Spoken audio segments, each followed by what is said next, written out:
I'm sorry. I'm sorry. I pushed the wrong button. I did it. It was me. I'm sorry.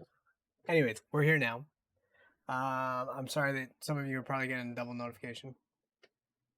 I'm getting better at it. I am. But the tech side, I'm just so woefully inept for someone of my generation. Anyways, there's a lot of news. There's a lot of news. I'm trying not to swear, but there's a lot going on. But before I do that, I'm gonna tweet out something real quick. Uh, Whoops. Do I?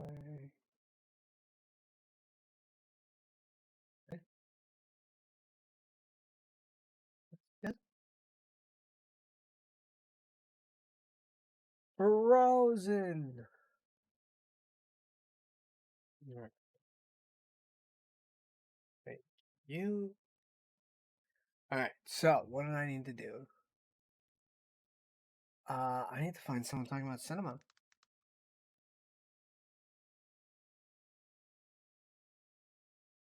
I don't want to. I don't want to tweet directly at her. Do I want to tweet directly at her? Is that how this works?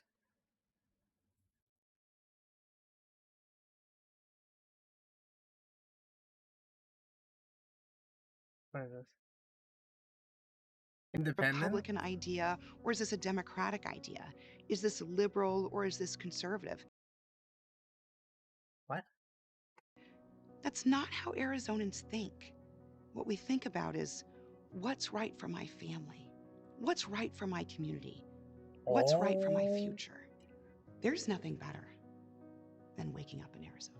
Nothing. Whether you're waking up in Bisbee or Phoenix or Prescott, you wake up in the morning and you think to yourself, I live in a place where I can be whoever I want to be. What I love about I just jumped right into politics. I'm so sorry. I didn't even do my introduction. There's just so much. There's just so much today. All right. Well, anyways, hi. I'm Juan in a Million. If you guys are watching this, then you're probably seeing it later. But at the same time, hi. Nice to meet you. We have a lot to talk about. I put most of it in the title. But real quick, there are. Boy. All right. So Biden is doing all the sketchy shit that presidents do because they have to, and he's making all the like really messed up deals that he can right now, and that way, people will forget about it by the time the elections come. It's just politics, sucky politics, but politics. Um, let's see what else. Ukraine. Russia says it's going to be a long war, and he's apparently committing to dragging it out. We'll look into that later. Mm, Twitter lawsuits? Twitter lawsuits. Lots of Twitter lawsuits.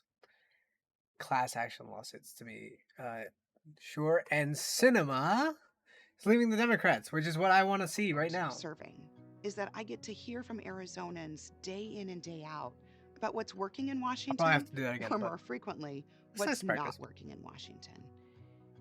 And I really am grateful that folks have trusted me to take back those concerns that they have. I promised them Okay. I would be an independent voice for our state. I promised that I would always do what is right for the people of Arizona. And that's what I've done. Registering as an independent and showing up to work with the title of independent is a reflection of who I've always been. And it's a reflection of who shit. Arizona is. It's a reflection of the folks that I talk to at the grocery store, hear from at the park. It's who we are as a people. We don't line up to do what we're told. We do what's right for our state and for our country. I'm going to be the same person I've always been. That's who I am. I'm going to show up to work. I'm going to do my best for Arizona. I'm going to continue to deliver results for everyday people. Nothing's going to change for me. And I don't think anything's going to change for Arizona. And I think Arizonans across the state are going to say, yeah, that's the Kirsten we elected. That's who we sent to DC. And she's doing exactly what we asked her to do. And there's nothing that Arizonans deserve more than a senator who gets stuff done. Yikes. Oh, okay, hold on. I like it, but at the same time, she's not driven by ideology. She's driven by which corporations and law. Ooh, these are some accusations going around. She makes an elected mercenary, not an elected representative of the people. Damn. These people are out here murking her. Kristen Sinema switching to an independent days after Democrats won the Georgia runoff is all you need to know about Kristen Sinema. Yeah. Yeah, that's pretty fucking fair. Obvious point. But Sinema was almost certainly going to draw a primary challenge and was going to have a very tough race. Yeah, yeah, that's true. She was gonna have a fucking hard time going up against another Democrat. Wait, that says one of three. Wait, where's the rest? God damn it. All right, hold on. I gotta tweet about it too. I see Kristen Cinema is still great at being the fucking worst. Who the hell is this? All right, fine. I gotta tweet something. How do I tweet? Tweet. Uh, sleeper cell. Cinema. Is that no? My man. No, no. I don't want to get this wrong. I don't want to get this wrong.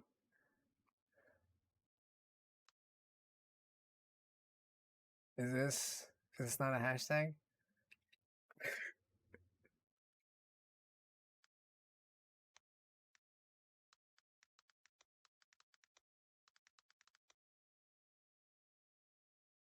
Christian Cinema. Uh, or hashtag Sleeper Cell Cinema. Filing off. She was never.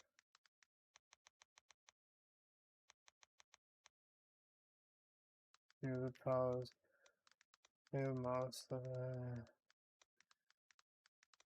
policies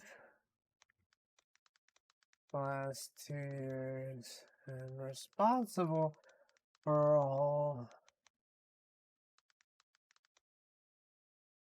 slowing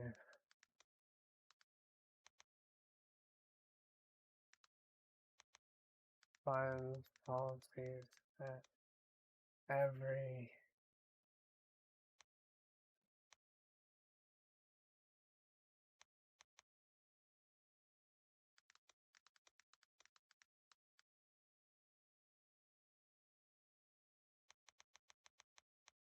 legislation the last 2 years. Uh,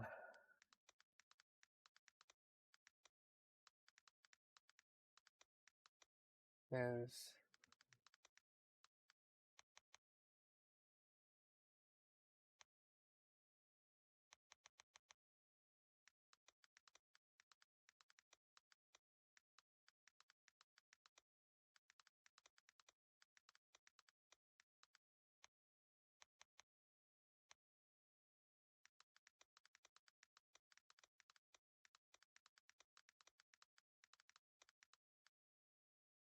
boom. We'll talk about that too. If she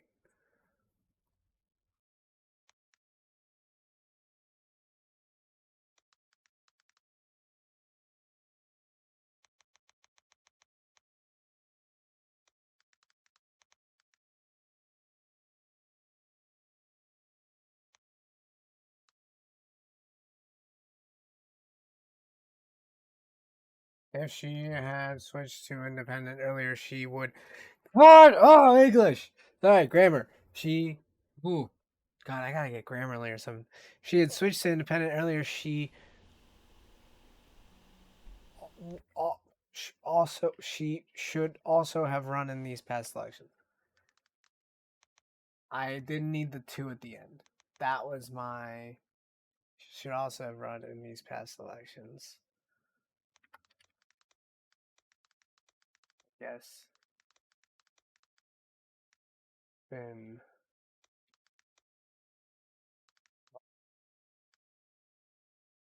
No. No. And she knows it. Boom. Ooh, ooh, ooh, ooh, ooh, ooh, ooh. One tweet. One tweet. That's all it takes. What is this, anyways? What's happening?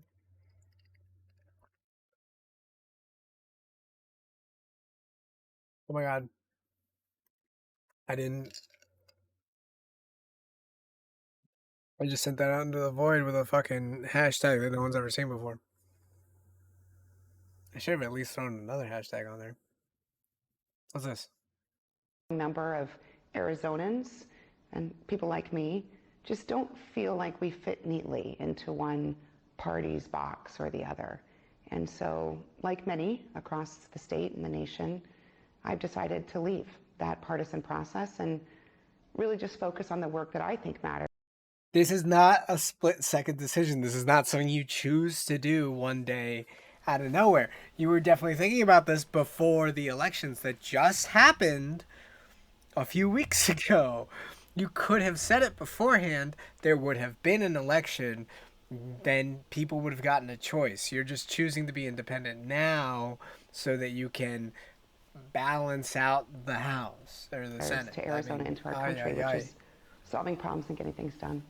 So your voting record is pretty capital D Democratic. I mean, your views are generally that of a moderate centrist Democrat. How does leaving the party change how you do your job? Well, I don't think anything will change about how I do my job. Arizona sent me to the United States Senate to be an independent voice. She's like, I'm just doing the same thing I've always been doing. Now I just get to fuck you over as an independent instead of as a Democrat. Like, you know, it's the same shit For our state, and I'll continue doing that. Ah! There's that girl who, when she got a boyfriend, abandons all her friends until they get into a fight, then calls those friends crying about all the bad things he did to her. Then her friends support her. She goes back to him and tells him all the shit they said. Yo! This girl's going off.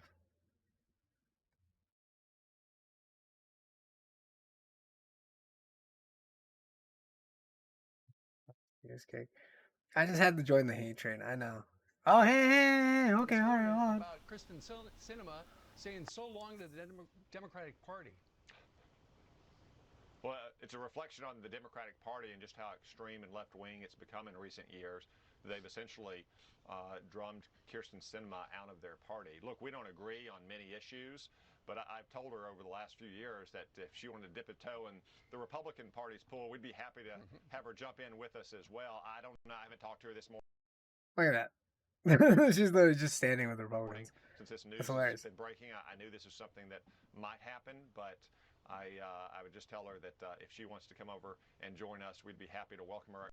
Look, I don't have a problem with her being an independent. What I have a problem with is that we just had elections. She definitely could have just called that out and been like, hey, you know what? Like a year ago, there's no way she hasn't been thinking about this for at least a year.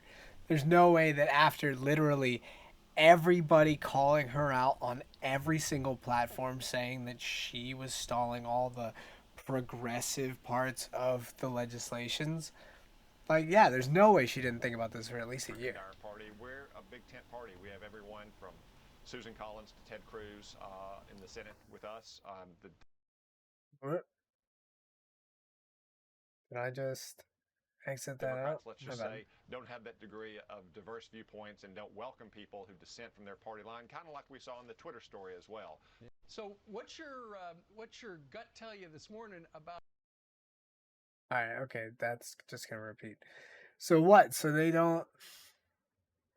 So reflection on the Democratic, just how extreme. Yeah. I mean, it has become a little extreme, I suppose. What's this? Wasn't very popular with anybody. Ay. Look at that. She's more unpopular with Democrats than she is with Republicans. Oh, but there's more favorable Democrats. I've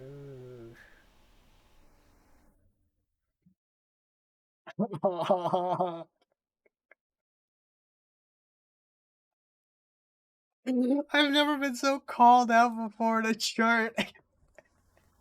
Just says Hispanic voters unfavorable -22. We hate her the most.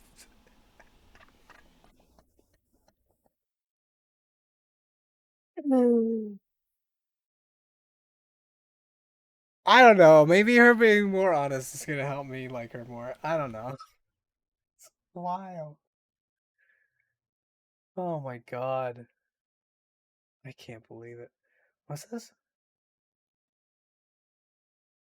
What is it? I'm Kirsten Sinema. This is fake. I found the time to train and run the Boston Marathon. I think it'll be the most emotional run of my entire life. I found the time to train and complete the Ironman competition in New Zealand. And almost a dozen other races. And I had plenty of time to summit Mount Kilimanjaro. Wait. But I just couldn't find the time to come to Washington, do my job, and vote for the January 6th Commission to investigate the domestic terrorist attack on the U.S. Capitol. What the fuck? Kirsten Sinema. Bad for Arizona, bad for America. Was that real? Let's get a real Democratic senator in Arizona. What the fuck was that? Wait.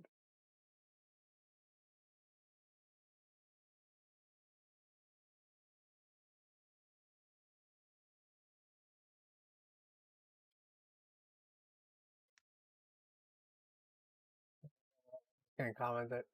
I'm just gonna comment it because I don't. Hashtag sleeper cell cinema.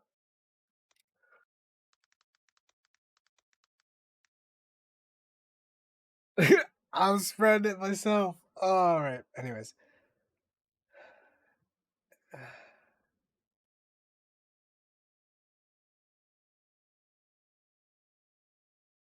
I'll do it on Reddit too. Wait, hold on. Where is Russians? Elon Musk, baby, huge burden. Hold on, there's gotta be a politics subreddit. Boom.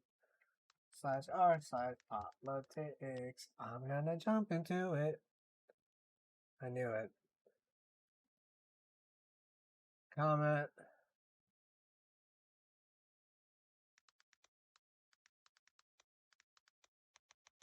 It's Sleeper Cell Cinema out of the end. He's done being subversive.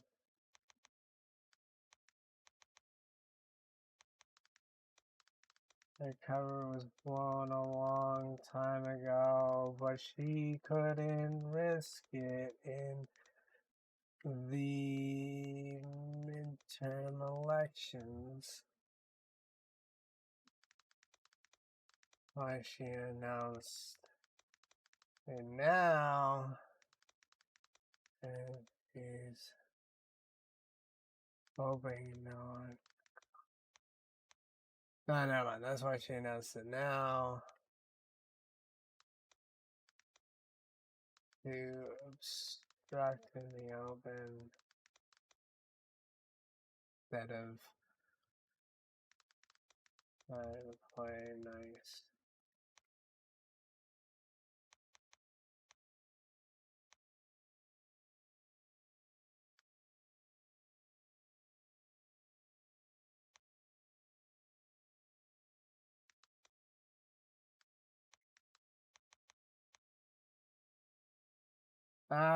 This is the comma. God damn it, grammar.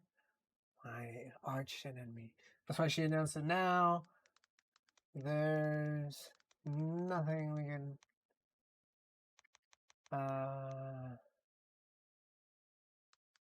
Now she doesn't have to pretend this way as the Democrats and doesn't have to be judged by her electorate.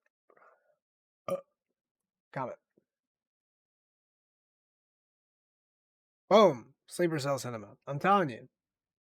It's Sleeper Cell Cinema. He's coming. All right. I might come back to that later. What's this?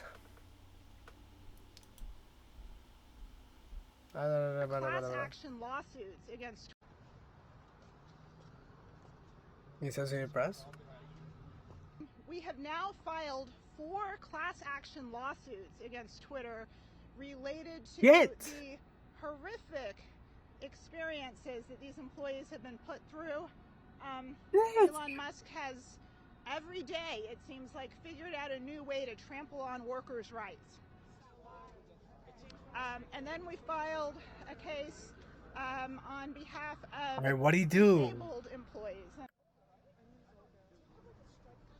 Work from home accommodation, which was particularly important for me. As a cancer survivor, I'm at additional risk from COVID because if I get What'd he COVID do?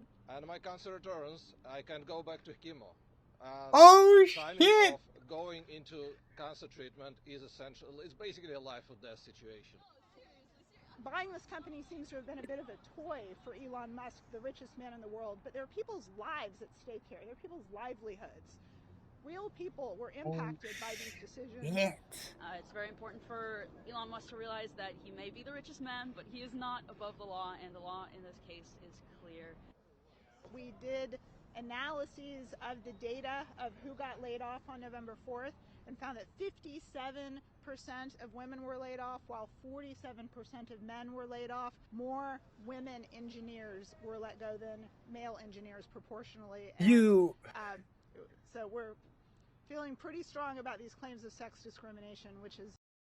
Is that true? Are they really going to get him on sex discrimination too? Holy shit. Alright, so what? So, sex discrimination, handicap discrimination. Jesus Christ. So unfortunate. The discrimination lawsuit is the latest. This could go all the way to the Supreme Court, to be honest. That's wild. Or they settle. Jesus Christ. What the? Can I share this? Copy link. Cinema. Tweet. No? Yeah. God damn it.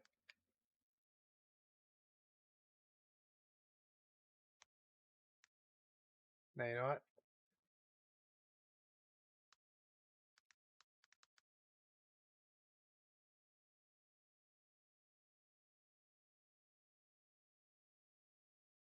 What?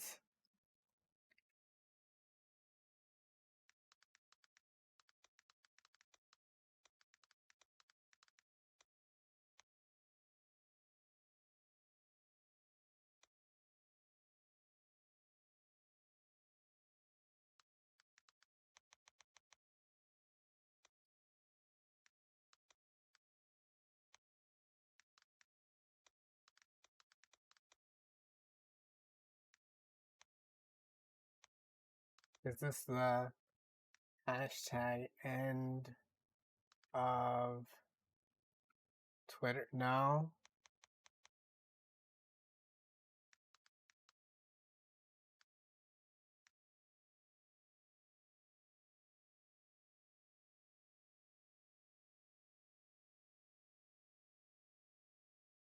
Where's the...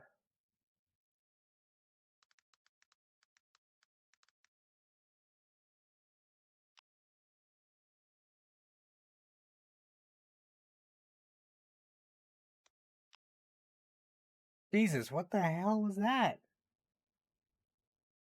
That is... We have now filed 4 class action... Oh, alright, okay. Wait, we already saw that.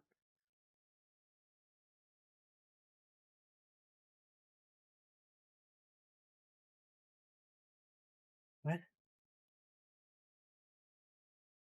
Is this December 6th? That was days ago. This is all days ago. 8 hours ago? What is happening with this? I want to know. All right, let's see if we can find something about that. Hold on. I should look more into So I Senator know you want to ask Sinema. about politics, but I want to give a plug for the United Food Bank, and I'd encourage folks to go online to unitedfoodbank.org and make a contribution. That's Cash nice. or That's what volunteer, senators should do. or That's even nice. donate some food to help families during this holiday season. Gotcha. All right, let's go with the Univision. So let's go to Title 42, expanding the Title 42, and you're proposing sort of like something to legalize all the dreamers out there. Can you talk about that and just what is Sure. that? What would that mean for all the dreamers, who are here illegally? Well, the immigration crisis is always top of mind for Arizonans. We live every day with the administration's failure to solve this crisis. So I'm working. Woo! Woo! Look, I'll admit she's got a point, but technically Congress sets the laws on immigration, not the administration. Like, there's only so much that the president can do. It's Congress. Congress sets the laws on immigration. But sure. There's a failure here, but it's not the failure you think it is. Holy shit. All right, let's keep going. Working right now with my colleague Tom Tillis of North Carolina on a proposal that would both protect and secure our border and provide a path to citizenship to over 2 million dreamers. We all know who dreamers are in Arizona. These are kids who are brought here through no fault of their own, are American in everything but paperwork, and deserve to have the right to be American citizens. Yeah. Now, I was really proud that Arizona voters just a few weeks ago said that dreamers could now get in-state tuition at college. But I want to make sure that when they finish school, they can get jobs, build families, and live the American dream just like we have. So Arizonans can expect me to keep working on this challenge. I know it's a tough one, but we're working to break through the partisan gridlock and get something done. 12 minutes. You started a water council to address water. Hold on. Where do you stand? If that's her opinion on immigration, why is she so hated by Hispanics? Like that's a great issue for Hispanics. That's a great point of view for Hispanics. But at the same time, like, I guess, is that the reason why they keep electing her? Because she keeps harping on that? What the fuck? Progress, and what's the big next step in Congress? I'm so glad you've asked that question because in Arizona, we're facing the reality of a federal government's failure to address this drought. That's why I fought so hard this summer to ensure that the climate package we passed through the Senate included $4 billion of drought funding for Arizona and other southwestern states. And in fact, later this morning, I'll be meeting with the Intertribal Council of Arizona, talking specifically about the water crisis in Arizona and how we all have to work together to solve this challenge.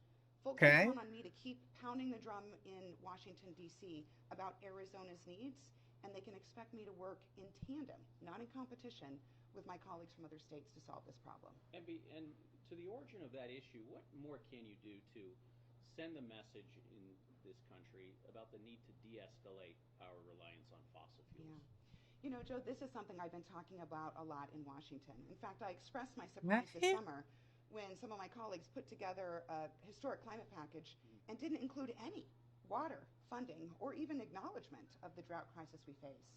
The reality is that in order to have a sustainable future, we have to work together. That means relying on older types of fuels like liquid natural gas or fossil fuels, but also transitioning to newer types of fuels like green and clean energy.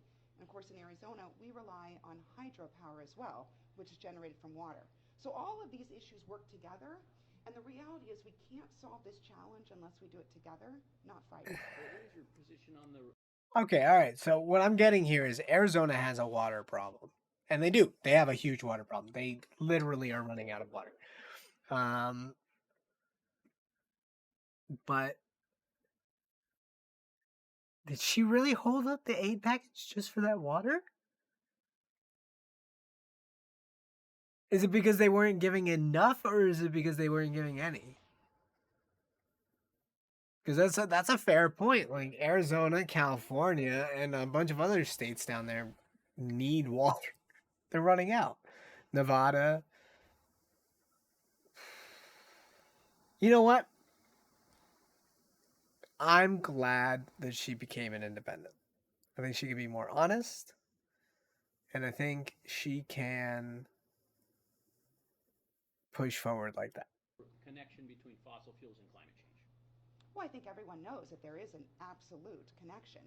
The reality is that we don't have the ability to power our country's needs solely on green energy right now. So we need a transition. I tell folks that I believe in an all of the above energy strategy. Let's be smart about the fuel we have now, and let's build the energy future we want for tomorrow. Have you talked to Chuck Schumer about whether you will keep committee assignments now moving forward now that you're an independent? You know, this morning when I announced I changed my registration to independent, That's a good asked point. the majority leader to keep my committees because they're so important for Arizona's voice. I will be keeping those committees, and I look forward to continuing Hey, she gets to across the keep aisle them. with anyone to get stuff done for Arizona. My last question. Let's go Yeah, with Sarah. Democrats were so happy to get that slim 51-seat majority. Some of your supporters are now taking to Twitter saying that they feel betrayed by your decision. Betrayed! That's what I'm saying. She didn't give them a voice. Look, look. I'm actually liking what she's saying. I'm genuinely kind of on board with the message that she has. I do think that maybe water is not our top priority as a nation, but I do understand why it's important to her and her constituents. Like I do understand that, and I understand why she would fight for that. I also understand that she's trying to fight the border problem. I understand that's a huge problem there. I also understand that's a problem in a lot of border states, and there is a lot that we could do there, but I'm going to stop talking about immigration. I think it's a little too close for me to really objectively speak to that. But what else is You know, happening when I here? ran for Senate in 2018, I promised Arizonans that I'd be an independent voice for our state. That's exactly what I've done over these last 4 years. And as I always say, the proof is in the pudding. We've been able to achieve historic victories for Arizona that have made a difference in the lives of the people of the state. I'm incredibly proud of that work. I was very proud and happy to see my colleague and friend Mark Kelly reelected, and I couldn't be more delighted to have Raphael Warnock return to the United States Senate. They're both incredible partners in the bipartisan work we're doing. See, look, I get it. She's saying, like, I support Democrats still. I get that. I understand that you are saying that.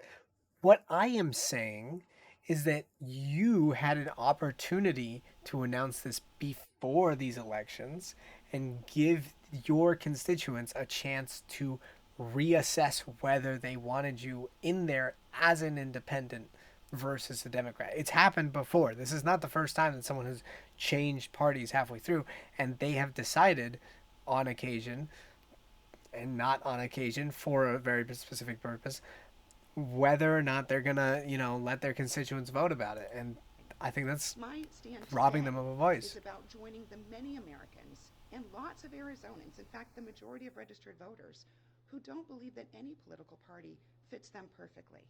But Arizonans can expect me to go back to work and do what That's I've always fair. done, which is put my head down and deliver results for our community. Gotcha. According to your track record, you sided with Biden 90% of the time, whereas you sided with Trump around 50% of the time. Kelly sided with Trump only 20% of the time. You mentioned that your siding, whether you vote, will not change now that you're an independent. But if you still side with Democrats a seemingly majority of the time, what's that rationale there? Well, it's interesting that you pose it that way because that's not at all how I think. And I don't think that's how Arizonans think. When an issue is presented in the United States Senate, the first thing I do is try to figure out, can I help solve this challenge? What can I do to be a part of the solution? And as I've demonstrated over the past several years, I've been extraordinarily effective at doing so, whether it's the infrastructure bill, historic gun violence prevention, just recently the Marriage Protection Act. She talks like she really helped them, but at the same time, all I remember is that she just kept on demanding shit and demanding that they strip really important provisions from those bills, actually. And the work that I've done on climate change. I'm willing to work with anyone to get Like, I'm glad that she's talking about how it's like a good compromise, but they had a chance to just pass that shit. Like, they didn't need to compromise, and the Republican Party didn't fucking compromise. They just stormed right through. It was their chance to do that, and she robbed them of that.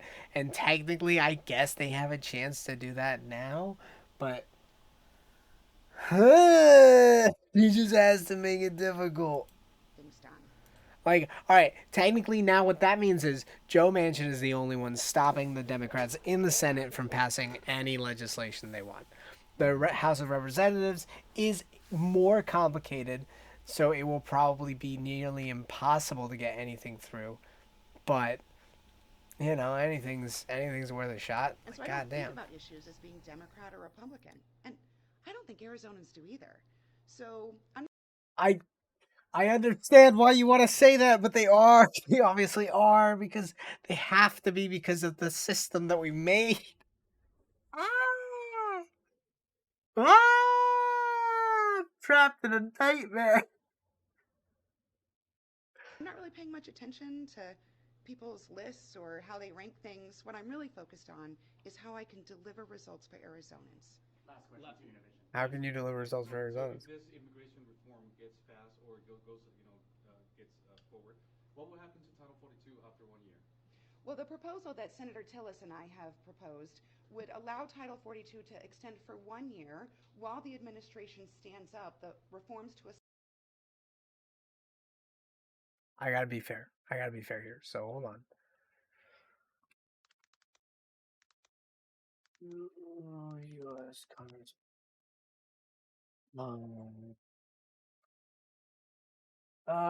Bill. A bill to codify and statute the CDC Title 42 expulsion order, which suspends the right for certain aliens to enter the United States along United States land borders until February 1st, 2025. This bill requires the Department of Homeland Security to prohibit, with certain exceptions, individuals from entering the United States through a coastland or land port of entry or border patrol station. This prohibition shall not apply to a U.S. citizen, member of the U.S. Armed Forces, person from a foreign country with valid travel documents arriving.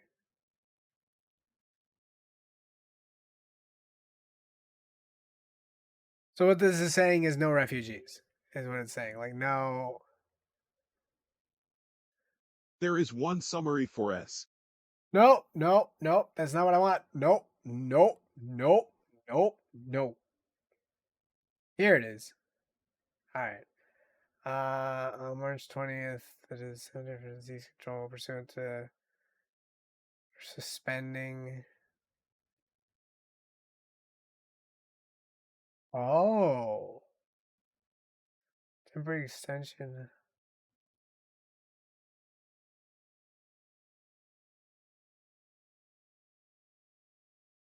Wait. May not be placed in a congregate setting or otherwise admitted into. So this is the thing that stops people from entering the United. I told myself I wasn't going to get into immigration. All right. So Title 42 is the thing that basically says that because of disease, we can't allow anybody to enter, even just temporarily, just while we figure out how to kick them out. It's the one that keeps people from entering, and it's the one that keeps people stuck in Mexico in like an eternal loop of basically being stuck at the hotels getting raided. and make some changes to the process so we can secure the border and begin a process of legalization for dreamers. After that period, it would go away, and it would go away because we've changed the process of how individuals come into this country, where we can determine who wants to come to this country for good, provide a process for them to come in, and most importantly, keep out those who want to smuggle drugs or dangerous gangs into our country. Pablo and Senator, if it's okay, one last question. We have a reporter working on a story about the danger. How?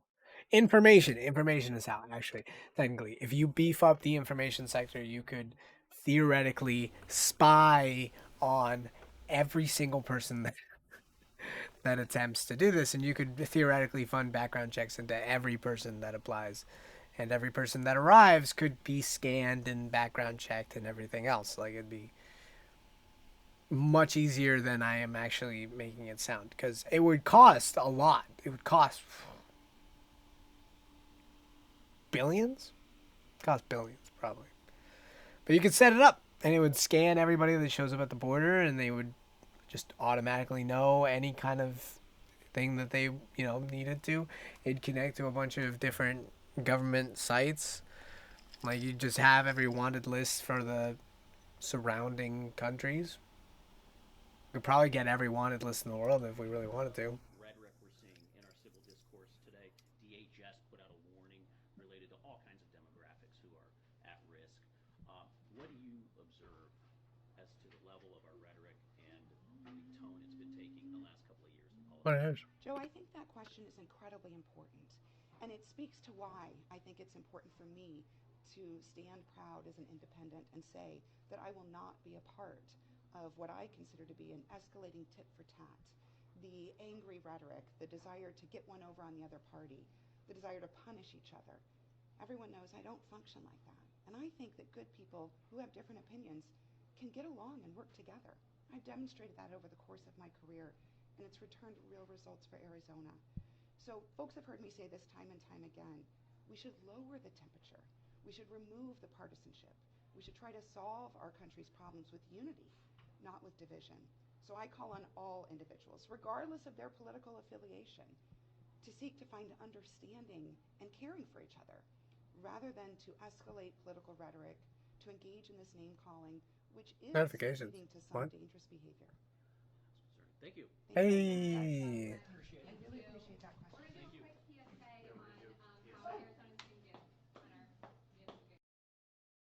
What is this? Hold on. Thank you. Yeah, wait. Yes.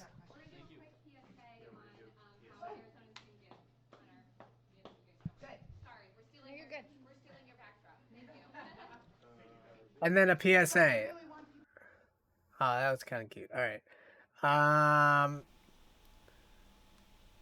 Senator Kirsten Sinema leaving the Democratic Party. What do they have to say about this? I don't know. Every time I look at MSNBC, it's so biased. So biased. Ugh. What about Bernie Griner? What about Bernie Griner? What about Bernie Griner? What about Bernie Griner? What about Bernie Griner? Kristen Sinema leaves Democrats. How will this impact the Senate? I guess we could look at that. Sure, why not? Although I have a pretty good idea of how it'll impact the Senate. It's going to be the same thing it was before. But what is this? Democrat lawmakers throw support behind Musk exposing Twitter censorship. Sure, I mean, fine, but it's not really, like, it's laws that you put in place. Sinema tells CNN why she's leaving the Democratic Party. Sure, why not? Let's look a little more into that. Wait. Do I have time to look into that some more? What about the Griner thing? So I'll go to the Griner thing. Okay, we've got a shakeup in the U.S. Senate to talk about. Arizona Senator Kristen Sinema announced she's leaving the Democratic Party and registering. What is this? Not that I have anyone to talk. A long-time Democrat switching her party affiliation to independent. Yeah. As an independent. And it's a reflection of who Arizona. Sinema speaking to CNN about the decision. I just not worried about folks who may not like this approach. To work well with my colleagues. This comes just a few days after Democratic Senator Raphael Warnock won that critical runoff in Georgia, giving Democrats a 51 to 49 majority in the Senate. Senate Majority Leader Chuck Schumer defending Sinema shortly after that win. Joe Manchin and Kirsten Sinema are great members of our caucus. They're very valuable. They don't always agree with us on certain issues, but they are tremendous contributors to our caucus, and we'll continue to work with them.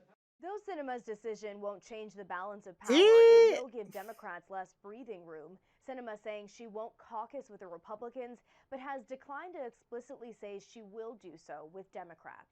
Ooh, what? I think she's trying to say that's implicit. Like, I was a Democrat, so I will, of course, be working with Democrats. You're here to make oh, wow. I a significant announcement. I've registered as an Arizona independent. I know some people might be a little bit surprised by this, but actually, I think it makes a lot of sense. You know, a growing number of Arizonans and people like me just don't feel like we fit into what is this? Party's box or the other. Oh, and boy. So, like many across the state and the nation, I've decided to leave that partisan process and really just focus on the work that I think. Look, I agree that almost every senator should be independent. I think that actually every elected official should be independent. But obviously they need groups. You need a majority to pass things, so they group up to pass everything. You know, it'd be hard to pass anything with 100 different groups fighting in the middle of the Senate. But theoretically, they could all be independent and it would be a lot better. What I'm saying is she picked the worst time. She picked after the elections. She chose to not expose herself to the question of, would I vote for you again? That's the only problem I have with this. And to be honest, I'm actually kind of liking her policies. Matters to Arizona and to our country, which is solving problems and getting things done. So your voting record is pretty capital D Democratic. I mean, your views are generally that of a moderate centrist Democrat. How does leaving the party change how you do your job? Well, I don't think anything will change about how I do my job. Arizonans sent me to the United States Senate to be an independent voice for our state, and I'll continue doing that. What I think is important about this decision and this move is that I'll be able to show up to work every day as an independent and not be, stuck into one party's demands of following without thinking. And as we've seen in recent years, both parties have created this kind of requirement or a pull towards the edges that you just unthinkingly support all of one party. He's explaining the problem with elections right here. Yes. The problem with elections are they will pull you to one extreme or another. They are meant to do that. It is their nature. They are first past the post, which means the first person to get a majority of the votes wins. If you have 5 people running, you need 20% of the vote. If you have 2 people running, you need 50% of the vote. If you have 3 people running, you need 33% of the vote. Do you see the problem? That's why independents never win. That's why you never vote for the third party. Because the third party, except for in very rare circumstances, is mathematically at a disadvantage. Just constantly. It's literally math. And so, because elections are set up the way they are, they're just messed up. And that is throwing away your vote. Sorry. It's actually nice to see someone new. I'm not going to say your name, but I love Geok too. Anyways, the point is, like, mathematically, you're at a disadvantage when you vote third party. And, like, honestly, I kind of agree with her policies and everything, but she denied her constituents the right to choose whether they wanted to, listen to her or not, or whether they wanted her in there or not. It's made it difficult to find folks who are willing to work together and solve problems. Now, as you know, Jake, we've been able to do a lot of bipartisan work over the last couple of years, and I'm incredibly proud of that. And I think you can vote for. Was that like a write-in? That's awesome. Honestly, like, I get it. Like, I think the thing is, like, no one's interested in actually, like, getting into politics. It's a game. It's a game for us. And, like, everyone's like, I don't see the consequences of my actions here. Why would I? It's important for... Especially, like, if you live in a state that's, like, overwhelmingly to one side and you are the opposite, your vote means basically nothing. Like, holy shit. And part of that's the problem with the elections. My state, and frankly across the country, to say, yeah, there's someone that's kind of like me. Doesn't fit neatly into one box or the other, but is standing up for their values, for what they believe in, and is doing it without trying to get one over on the other party or beat the other guy. So let's talk about practically what this means, because you're the chair of at least 2 subcommittees. You're a member that's of one way to get potassium. My God. Including Veterans Affairs. Does this mean that you're no longer going to be in those positions because you're no longer a Democrat and the Democrats control the Senate? Well, I intend to maintain my position on my committees and keep doing the work that I've been doing. Right, they said that she can keep her committees. So she gets to stay. In terms of what committees is she on?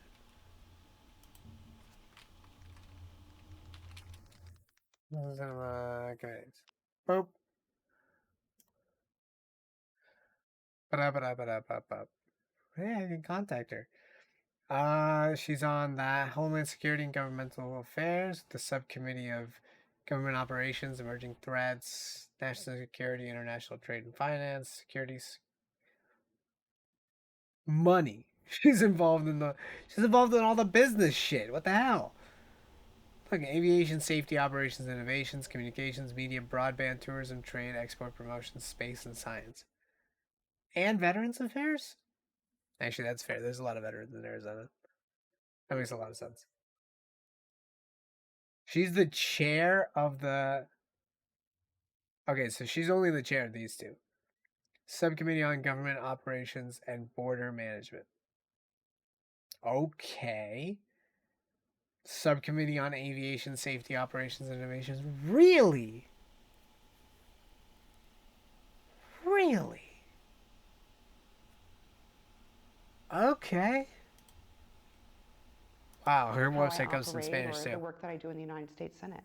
So ever since Raphael Warnock, Senator Warnock, was reelected earlier this week, the balance of power right now is 51 Democrats, or 51 votes for the Democratic Party. That includes 2 independents, Angus King of Maine and Bernie Sanders of Vermont. But that's 51-49.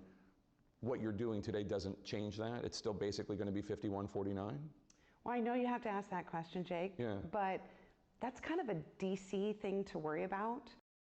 Ooh! It's like, fuck your partisan politics. I don't give a shit. By the way, this is a mature and adult stream. I'm going to swear. Focused on is just making sure that I'm doing what I think comports with my values and the values of Arizonans. So when I come to work each day, it'll be the same. I'm going to still come to work and hopefully serve on the same committees I've been serving on and continue to work well with my colleagues of both political parties. And I'm not really spending much time worrying about what the mechanics look like for Washington, D.C. And like, you just gotta love the politics of it. She's already made a name for herself. She's doing basically exactly what she's paid to do, you know? And she's got no problem now just turning tail right at the last second. I want to see where she goes with this, but I have a good idea where it's going. To be honest, Jake, I don't think anyone in Arizona is caring about that either. So I don't think things will change much for me, and I don't think things will change much for Arizonans. It's also an unusual time because the Democrats in Washington feel really good right now. They actually picked up a Senate seat. And picked up some governor seats. It's the first time the party that controls the White House actually gained Senate and governor seats since 1934. That's hilarious. That was supposed to come, since 1934? Holy shit. I did not realize that. That's a lot of governorships. It didn't actually happen. Kevin McCarthy, or the Republicans, maybe Kevin McCarthy will be the speaker, but either way, the Republicans will control the House, but not with the margins they were expecting. This is going to disappoint a lot of Democrats, and they're also going to feel like they don't understand. Why would you do this at a time when the Democratic Party is having a good week? Well, I think folks at home in Arizona have known me for a very long time, and they know who I am.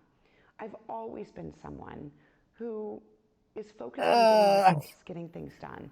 And I've never fit neatly into any party box. I've never really tried. I don't want to. And here's the thing. She got in as a Democrat, which is great. Great. But then when Democrats controlled the House and the Senate and the presidency, which meant they could pass anything they wanted. They could have passed the most progressive bills ever. She kneecapped them at every stage. And that's what she's doing now. She's kneecapping them. She's like literally just boop, kneecapping. And again, boom. And I think that's reflective of how most Arizonans live. You know, Arizonans who aren't affiliated with either party are often the largest group of voters in Arizona. And even those who are affiliated with parties often find that they don't fit 100% into that box. He's like, now that I've been in Congress for like a few years and you guys know me, now I'll go as an independent. Sure, I did it right after the elections. Sure, you could have technically forced me into a special election and I could have theoretically lost my seat. But let's forget about that now and, you know, let's look to the future and you guys can talk about that in 2 years after you forget that I kneecapped the Dems right after the midterms. The reality is that when we get up in the morning, we don't really think about partisanship. Most people don't wake up and think, okay, well, I've, you know, got to get this Democratic breakfast on the table. I got to get my Republican car and go to work. That's not how real life is. I know it is in this town. But in the rest of the country, people are just living their lives. And so they're not thinking about who's winning and who's losing, but that's what the parties are thinking about, is how do we get one over on this guy? How do we, ensure that we're punishing them? How do we continue to win? And if she starts talking about Hunter Biden's laptop, I'm done.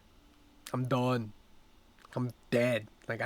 No. I'm really focused on. No, it's not happening. Proof is in the pudding of the work I've done in the Senate. I'm really focused on getting results, actually solving problems. And so, excuse me, my gosh, removing myself from the partisan structure, not only is it true to who I am and how I operate, I also think it'll provide a place of belonging for many folks across the state and the country who also are tired of the partisanship. Well, there's going to be a lot of noise about this from the Democrats, from progressives, from the left. You know this, because of your position working with Senator Joe. Right, they're like, you know that this is happening. You know what's coming for you because you know what you've been doing. Manchin of West Virginia to... Yeah, he even brings up Kristen, Joe. Push back on some of the efforts, the legislative efforts, and change them and moderate them. He's trying to be nice. He's trying to be nice. Kneecapped. And people have been very critical of you. They're going to call you every name in the book after this comes out. They're going to call you a traitor. They're going to call you an ingrate. What are you going to say? Well, I think I'll do what I always do, Jake, which is keep doing the work that I know is important for my state. I just not worried about folks who may not like this approach. What I am worried about is continuing to do what's right for my state. And there are folks who certainly don't like my approach. We hear about it a lot. But the proof is in the pudding. In the last few years in the Senate, as you and I have just mentioned, I've been honored to lead historic efforts from infrastructure to gun violence prevention to protecting religious liberty and helping LGBT families feel secure, to the CHIPS and Science bill, to the work we've done on veterans issues. The list is really long. And so I think that the results speak for themselves. It's okay if some people aren't comfortable with that approach. Wow. That is Wow. Is this just going to be analysis for the next? Yeah, we don't need the analysis. But it's just the same old shit. It's just I am from Arizona. She has done very little for this state. The one thing that Democrats and Republicans can agree on in the state is that her current term will be her last term. God damn. Ironic of her to say that she wants to get results and get things done with one of the most obstructionist senators out there. Yep. Well, Jake, it amuses me to hold the entire U.S. Senate hostage, and this seems like a good way to keep doing that. God, you people are savage. God, YouTube is full of savages. My God. I don't need to see Jake Tapper. I know what it means. She's just bringing it back to the status quo. She brought it back to what it was the last 2 years, except worse. Because now, whatever. Does Elon have anything to say? I was just past a several billion-dollar defense deal. What the? Absolute disgrace.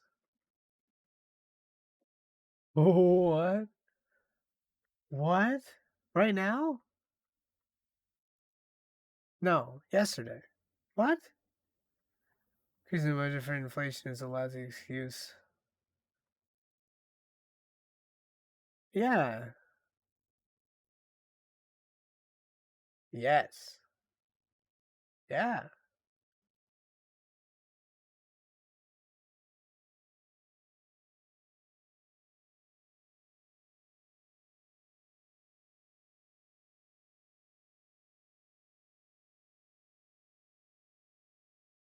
Ah, 10% for the big guy. I hate seeing this shit. Abandon a Marine, swap for a whiny weed cartridge toting woman's basketball player. Woo! Hot takes. All right. Okay, yeah, let's move into the Biden deals. I think I've been on Sinema long enough. All right, so where's Biden? Biden.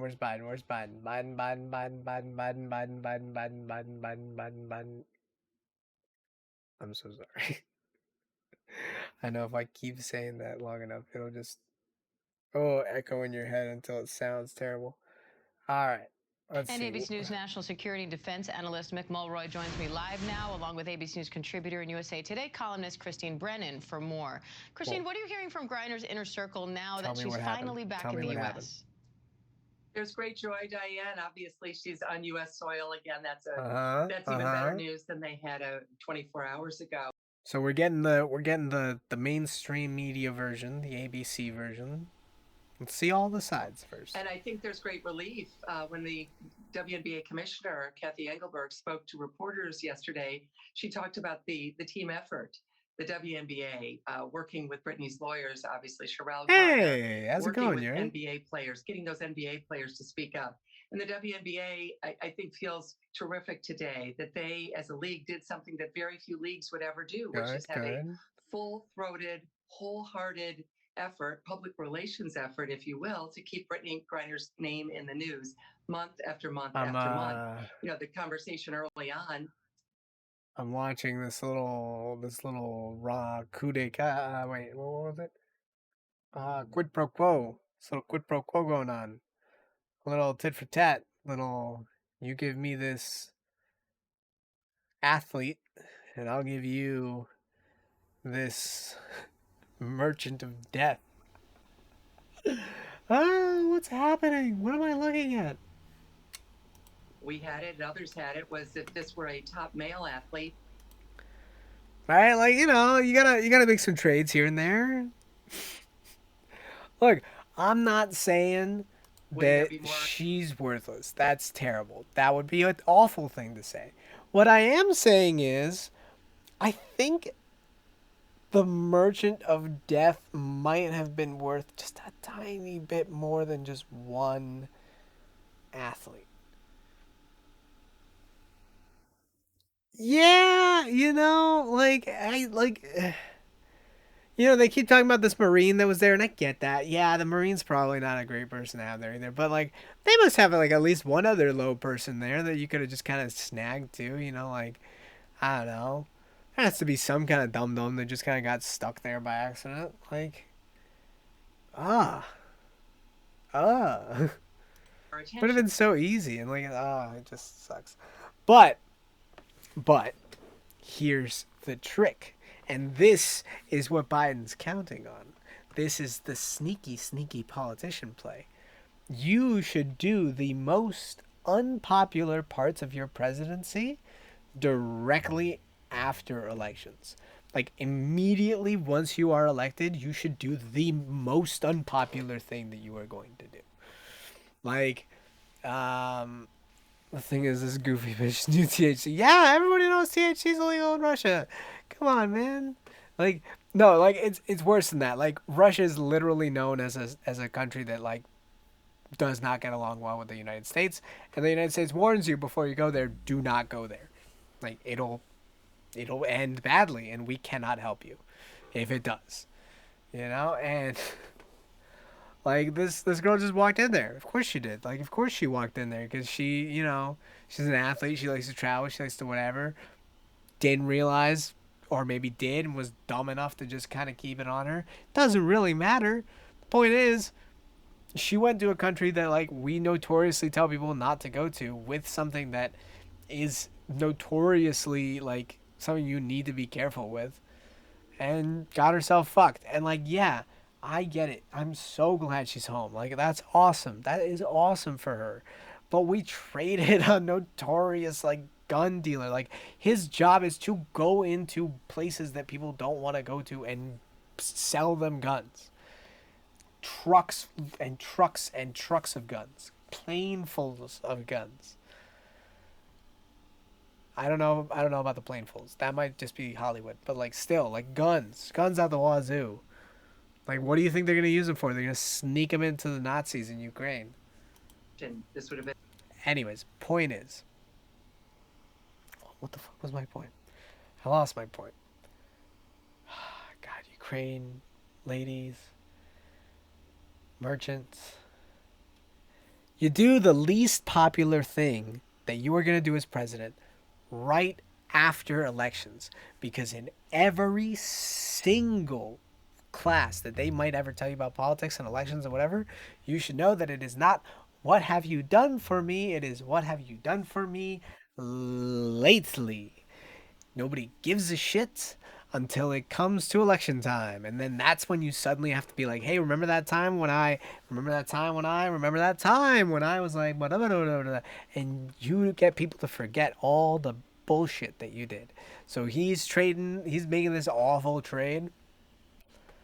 You do you know? He sided with the CEOs instead of the workers for the railroads. Rough. Like super anti-labor. Probably cost him lots of labor rights enthusiasts. But at the same time, if he's gonna ever do something like that, this was the best time to do it. Like, gross to say it, but yeah, that's how it goes. March and April and May.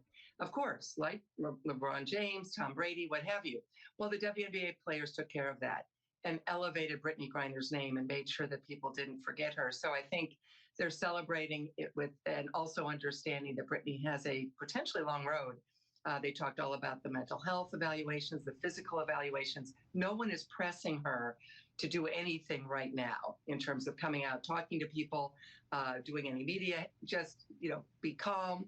And I mean, yeah, she's been in a Russian prison for a long time. A long time. Like, I wouldn't want to have her talking to anybody either. We both wouldn't have traded either if we were the booth smugglers. Like, I don't know, man. Like, on the one hand, like, you don't want to abandon her. Like, that sucks. Like, I wouldn't want to be anybody that gets abandoned in a foreign country like that. Like, that's terrible. But at the same time, there had to be something else we could have done, right? I mean, I don't know. You can't start a war with Russia, so you can't, like, actively go in there and do something, obviously. But at the same time, like, China especially, yeah, of course it happens in China. China's notorious for that shit. But China's also very, very... They keep increasing the wealth for the middle class, which is great. And they keep expanding the middle class, which is also great. And they're very interested in keeping that middle class decently cared for. Because if they do that, then they don't have rebellions all the time. And also, who is this lady? And can we kind of move on a little bit? We're definitely at the low point of our relationship. I don't think it's going to do much to change that. I think the war in Ukraine is obviously going to continue to rage, and we're going to continue to support the Ukrainians in that endeavor. And I don't think this is going to change that much. But it's going to make it more difficult, quite frankly, going forward, because the Russians are going to think they have a lot of leverage when it comes to getting Paul Whelan back, something that we really must do and really have to focus our efforts on now. Yeah, I mean, look at all this. Retired CIA paramilitary, retired U.S. Marine, former Deputy Assistant Secretary of Defense. This guy was some really high-level shit. And look, I don't know what he was doing in Russia. I don't know what he got caught doing. Probably got disavowed by the U.S., to be honest. But what I will say is this guy could probably stand it a little bit better than the other girl. And that's also shitty. That is also shitty to say. And I'm going to admit that. That is really shitty to say. But, if someone can hold out just a little bit longer, it's definitely this guy. Like, it's not going to be the WNBA player. Like, I'm not shitting on WNBA athletes. That is also not what is happening here. But just comparatively, this person is definitely going to be able to last a little bit longer in a Russian prison than a WNBA player. CCB. Ooh, that's a long time. Now, Christine, the WNBA. Oh, also, I added new emojis if you guys want to try them. Played a big part in building support don't know how for to Griner's return, them. drawing attention to this case. How Except significant was that doing, in getting her capitals? Home? I think it was everything, Diane. And, when you I don't know. consider that it seems like little things, right? That her number 42 was emblazoned on every court, all 12 courts of the WNBA teams. The players in the All-Star game at halftime switched to her jersey and all wore number 42 for the second half. They, as I said earlier, enlisted NBA players like Steph Curry, LeBron James, to speak out. That's something that would never have happened 10 or 15 years ago with a women's sport. No way. Those guys wouldn't even known the name of their female counterpart. And now Brittany Griner became a household name. Who would have ever thought that? She should have been a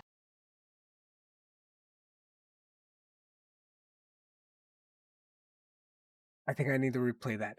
Did she just say, oh, you don't need to have it. If you just type it, it'll show up here on my thing. But did she just say that this girl is now famous because she got captured in Russia? And that now suddenly she is as famous as her male counterparts, and that suddenly this is like a huge boon for the WNBA, because that is definitely not the talking point you want to focus on right now. Like, hold on. I think I must be nuts. Hold on. LeBron James. Yeah, is that best-selling book? Hold on, on what? every court, all 12 courts of the WNBA teams. The players in the All-Star game at halftime switched to her jersey and all wore number 42 for the second half. They, as I said earlier, enlisted NBA players like Steph Curry, LeBron James, to speak out. That's something that would never have happened 10 or 15 years ago with a women's sport. No way. Those guys wouldn't even known the name of their female counterpart. Is she saying that 10 or 15 years ago we would have abandoned that female athlete in Russia and we just wouldn't have spoken out about it? Because I think that is what I'm getting here, and I really want somebody to correct me, because I don't want that to be the message here. But I'm pretty sure that what she is saying is that just we would not have cared, and because we wouldn't have cared, we wouldn't have gotten her back. Like, and now Brittany Griner became a household name. Who would have ever thought that? She should have been a household name because a two-time Olympic gold medalist and eight-time WNBA All-Star, but we don't care as much about women's sports as we do about men's sports yet in this nation, and maybe we never will, certainly professional sports. The NBA got a big head start decades over the WNBA. That's understandable. And so they did the impossible. I mean, they really did. They elevated a female athlete and her story. Now, there was some talk early on, was it too much? Did they make her too valuable to Putin? And obviously the history books will be written. And we traded her for the Merchant of Death. I'm not...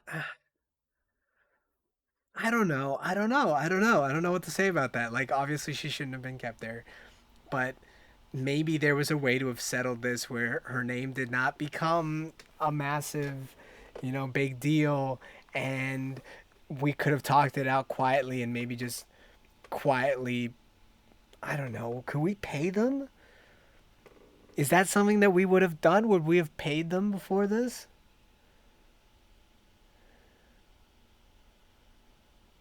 The Merchant of Meth. No, it's only fair because he is the Merchant of Death. But the only reason he gets to go is because he's a gun dealer. And so the Russians. By the way, the other side of this is nuts. We're gonna let me hop over to that because I'm sick of hearing this woman. Holy shit! Oh my god. But the Russians are loving this. Receive trade. Can I say that? Oh, 17 hours ago. I don't know. I don't know if I want to do that. Yeah, why did Russia get such a better deal? Can we see that? Can somebody tell me? In this prisoner swap, why did Russia get such a better deal? He just asked it!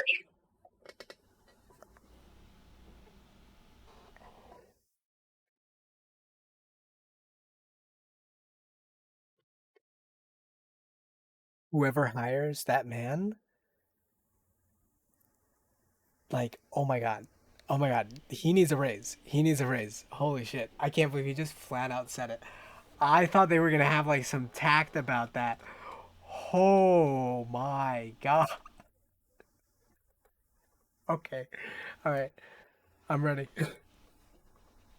Look, I've talked about this, and I'll say this again.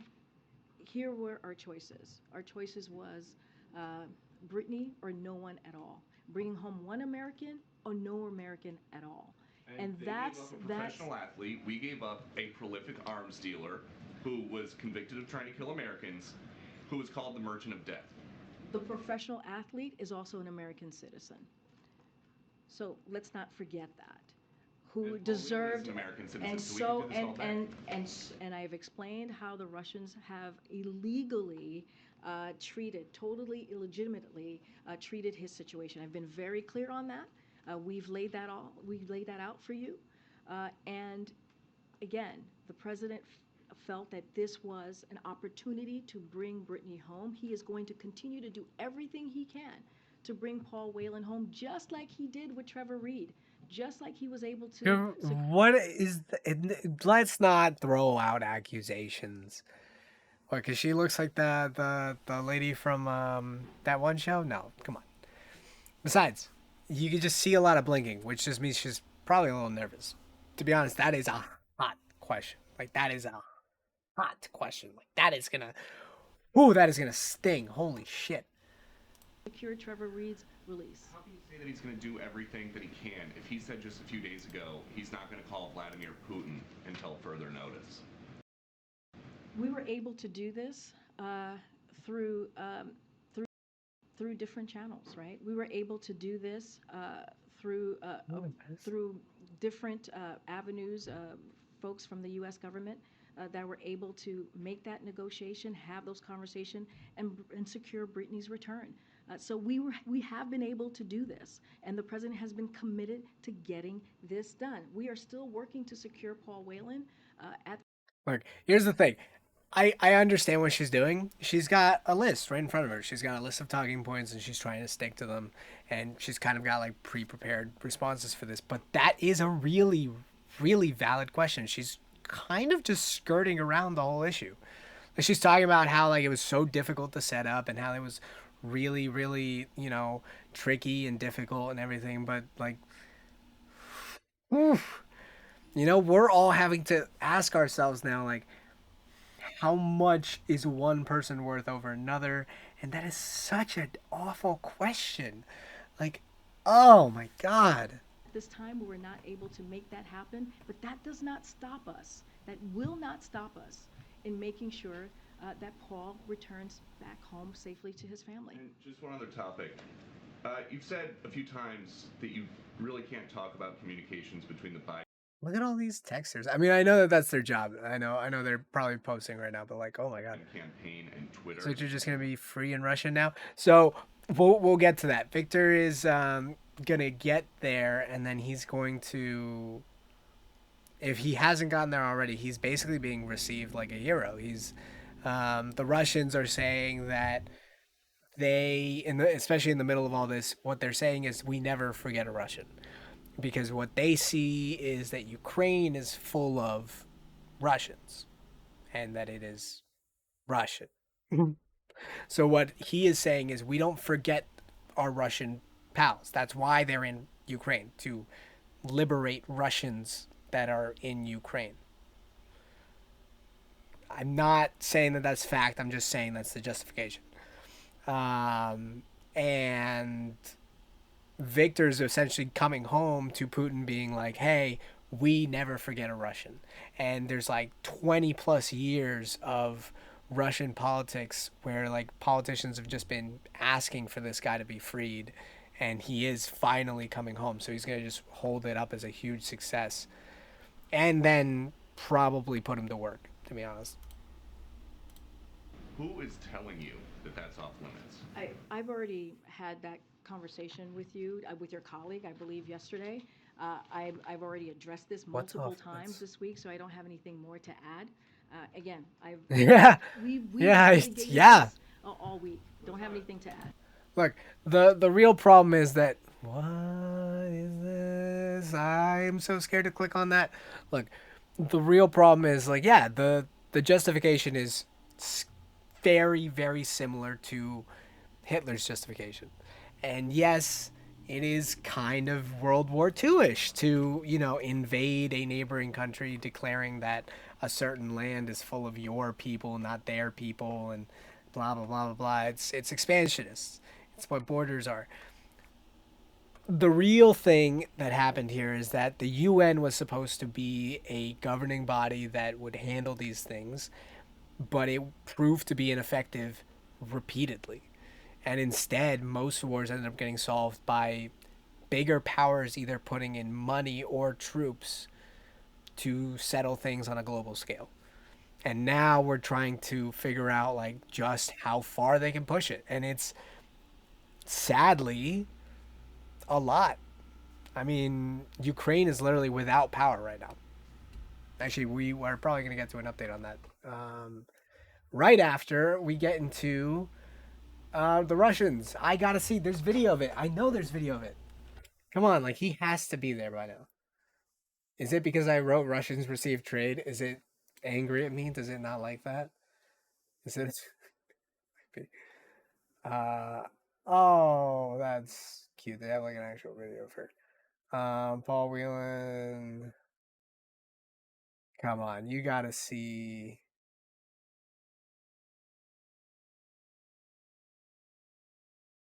Pat Milton is a senior producer with the CBS News and CBS? No.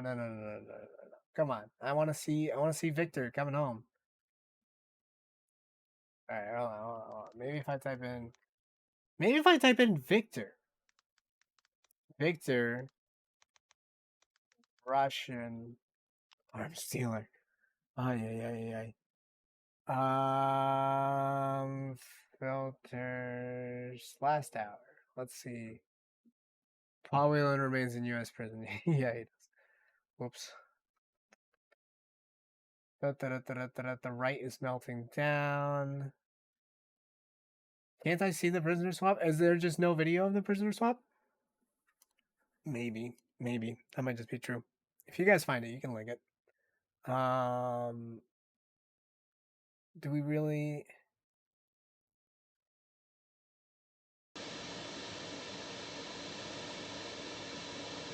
Look at that. See, he's getting a big hug. He's getting received. He's been in prison for like 25 years, by the way.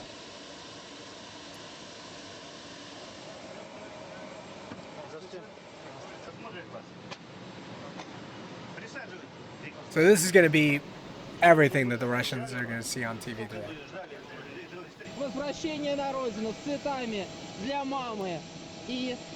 This is Mom. His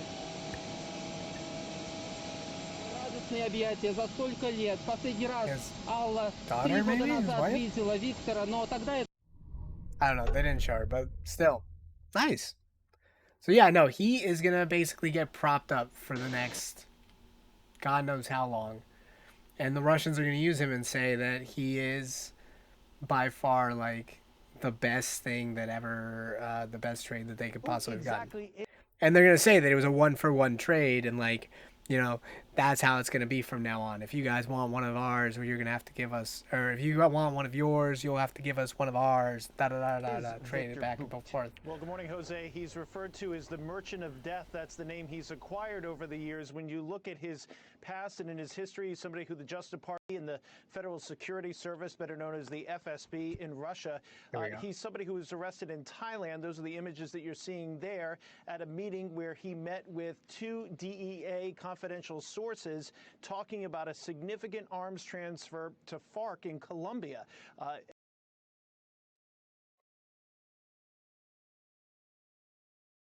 He just made this personal.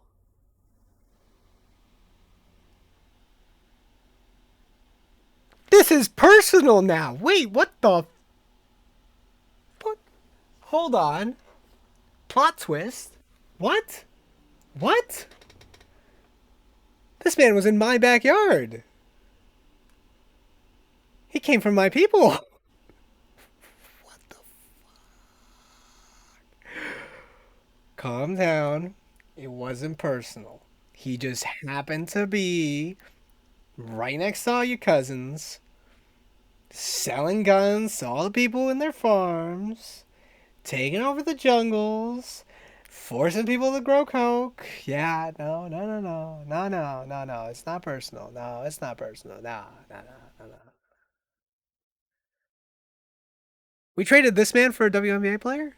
At that time, according to prosecutors, and again, a jury found him guilty of this, he was trying to move 20,000 AK-47s, 700 to 800 surface-to-air missiles, which would have been used to shoot down American planes. Am I, people? I know he sold guns to everyone. I know he sold guns to everyone. Like he's the guy you hire. He's the guy you hire when you need to get guns somewhere that is like not safe. But like I need to hear that number again. American planes. We're nope. talking used to shoot down American planes. No, not to shoot down. 700 surface-to-air AK-47s. How many AK-47s? Oh, sorry, guys. Guilty of this. He was trying to move 20,000 AK-47s. 20,000 AK? We don't have a big population. It's not huge. Jesus, like, how many AKs do you need? You know that means there's a, like, oh my God, there's got to be like a ship full of bullets for that. Oh my God. 700 to 800 surface-to-air missiles, which would have been used to shoot. 700? Which would have been used. Never mind. I'm not going back again. American planes. We're talking about millions of rounds of ammunition that he was going to sell. Millions. As well as high explosive. FARC is a small army. Yeah, no, I mean, like, they need it, but like, I'm not saying they need it. They didn't need it. I don't want them in my country. Nobody wants them in my country.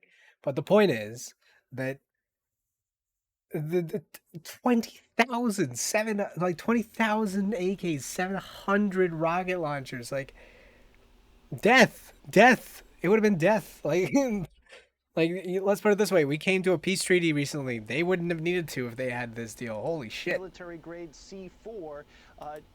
C4. Oh my God! And that's what he was convicted of at the time. He actually took notes at that meeting. These are his notes that were entered into evidence and that were presented as part of that case. Zoom in, enhance. Oh, you can see it all. What is that? 420 millimeter, 82 millimeters, 60 millimeters, AKs. 10 to 20K. Oh my God. Wait, can I actually zoom in? Enhance. Oh no. Too much. Zoom in. Enhance. Oh, that's as much as I got. Sorry guys. But holy shit. Like my man was starting to bring in a whole army. Like, oh my God. That case, he went to that meeting with marketing materials, prosecutors say, including this. Think about what it takes to bring that from one place to another. Think about like what it would take to reasonably move.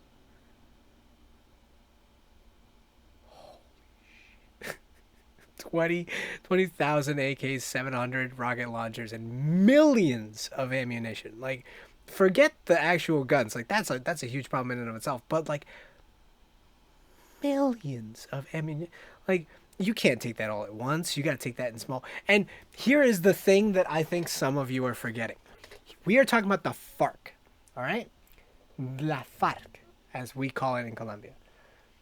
Let me show you a little bit about where these people are. Where you have to get 20,000.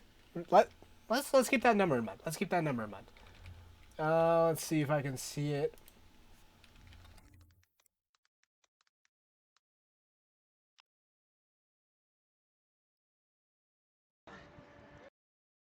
A little treat from my country. El cable. The cable. For those of you that want to learn some Spanish. El cable. The cable. You want to make sure the dog is nicely secured.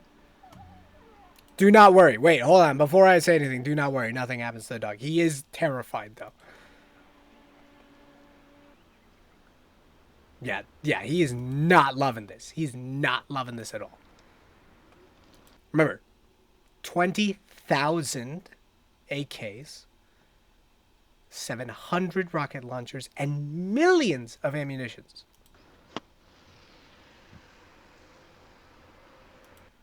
Do you see a road?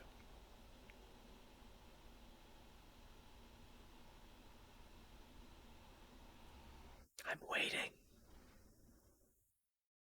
There isn't one. Do you know how you get up here? You climb with a burro. A donkey. There he goes. El cable.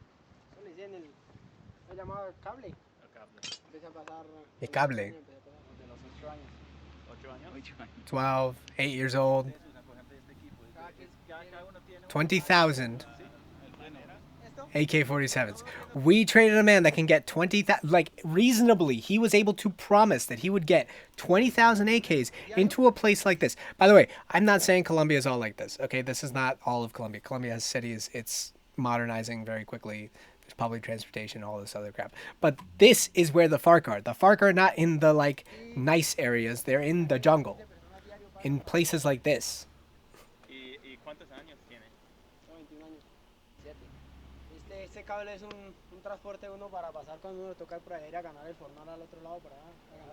Yeah, he's saying, like, hey, if I had to go all the way over there, like, you know, I gotta go to work.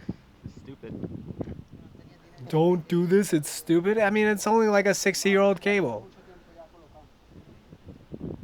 Listen, like, it's not like it's 100, then I'd be worried. Like, shit.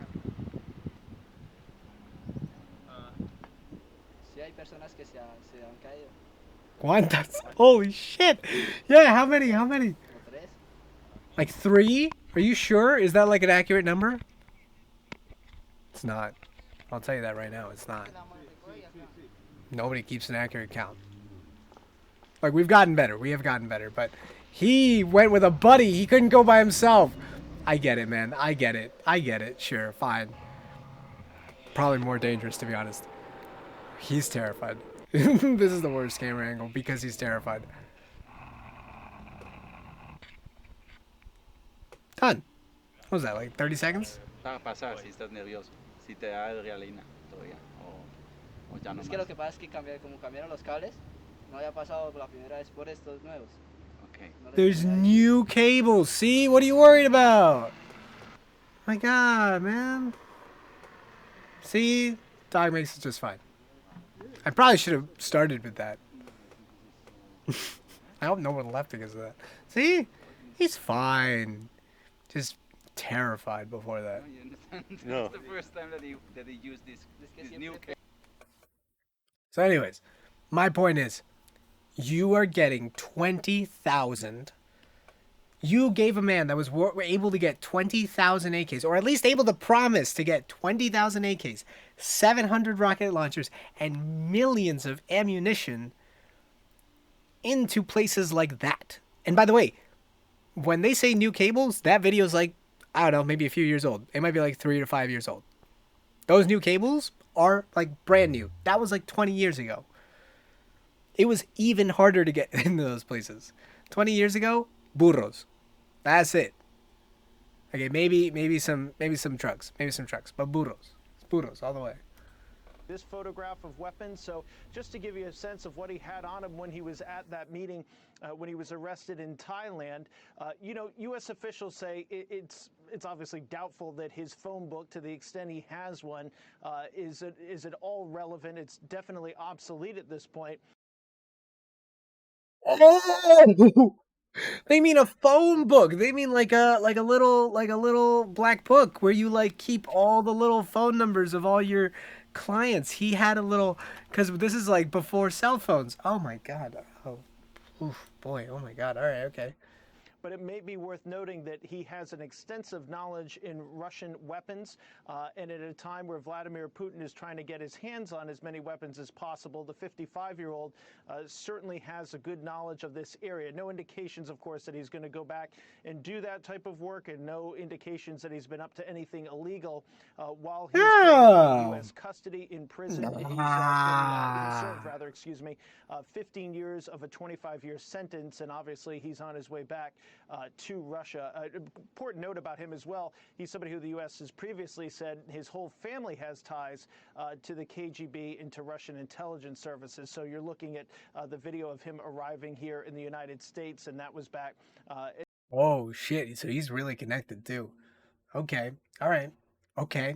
That will make me nervous. That makes me nervous. I'm going to be honest. That makes me nervous. Ooh. So we traded her. We traded him for her. And Russia's in the middle of a war with Ukraine. I'm so worried about that. I am so worried about that. Oh, yeah. By the way, kids use that too. I know, there's a little video up here. Kids use it all the time. Because, I mean, you got to get to school. Come on. Let's see. All right, so we talked about Biden. We talked about Biden's deal. We talked about Sinema. Sleeper cell Sinema. I'm going to keep going. Until it's a thing. I don't think it's going to be a thing. And I kind of feel bad now that I saw some of her policies, because honestly, I kind of agree with her policies. I just, kind of got into that whole, like, she's counter Democrats thing, which she is. Like, I'm not, she was obstructionist as fuck. But, what is this? How can we say,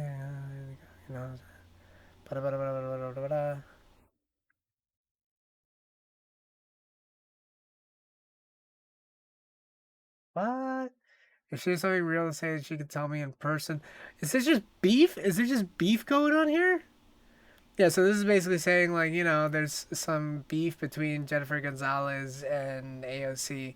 And AOC's like, if there's something real, she can tell me in person. Like, she hasn't said anything to me, so boom. Deeply unserious, doesn't bother me one bit, and doesn't deter me from progress. Wow, alright, okay. AOC, clapping back. Hold on, we're looking for... Yeah, the state of elections is at risk, too. I should probably have written that somewhere. MAGA Nation. MAGA Nation. What is this? What? Is that it? It's just a loop? Oh my god, come on. And again, he did the most unpopular thing he could. Farthest away from the next election. That's when it makes the most sense. Let's see. Now seems like a good time to remind you that the Pentagon just failed its 5th consecutive. We're auditing them yearly and they're failing? What is this? Wait, hold on. I said I was going to update you guys on Ukraine. So that is something I will do as well. Sleeper cell Sinema. Hey, I got an upload on that. Nice. Thank you. Elon Musk. Did I talk about Elon Musk with you guys? Elon Musk. He's getting sued. And it's we have now filed basically for discrimination. Action lawsuits against Twitter related to the horrific experiences that these employees have been put through. Elon Musk has every day, it seems like, figured out a new way to trample on workers' rights. They went from being one of the most progressive companies in terms of work from home policies and quality of life care and stuff like that to immediately being under Elon Musk, who is known for basically abusing workers. His father, oh boy, am I really going to get into this? His father was, owned a mine in South Africa, essentially. I'm not going to get into exactly how bad his father is because Elon Musk is not his father. They are two different people. But just to give you some perspective on how he was raised, it was not with a lot of respect for worker safety and or dignity. So it's not surprising to me that Elon is basically being a shithead to all his workers. And then we filed a case on behalf of disabled employees. Boom, disabled employees. Work from home accommodation, which was particularly important for me. As a cancer survivor, I'm at additional risk from COVID because if I get COVID and my cancer returns, I can go back to chemo. And timing of going into cancer. Holy shit. So basically he's a cancer survivor in remission, I suppose. But what he's saying is if I get cancer and COVID at the same time, I cannot get treatment for cancer because of having COVID. Which is fair. His immune system's also probably fucked. Because chemo will do that to you. But at the same time, they're starting to push some shaky grounds. Like, you know, especially with the courts being what it is, like this is probably going to make its way up to the Supreme Court, and then the Supreme Court's going to have to make a decision on basically, is this enough medical problems to justify working from home? When is it justified to leave these workers at home versus risking their safety at work? Ooh, tough questions. It's basically a life or death situation. See, like, he says it's a life or death situation. He might be able to actually get doctors saying that it's a life or death situation. But corporate has ways of turning that around. They're going to get some lawyers and they're going to start saying, like, hey, listen, man, you know, technically you've been in remission for X amount of time. The likelihood of it coming back is at this % chance, and the likelihood of you getting COVID are the same as boom. And they'll legalize that into obscurity. That's their job. Company seems to have been a bit of a toy for Elon Musk.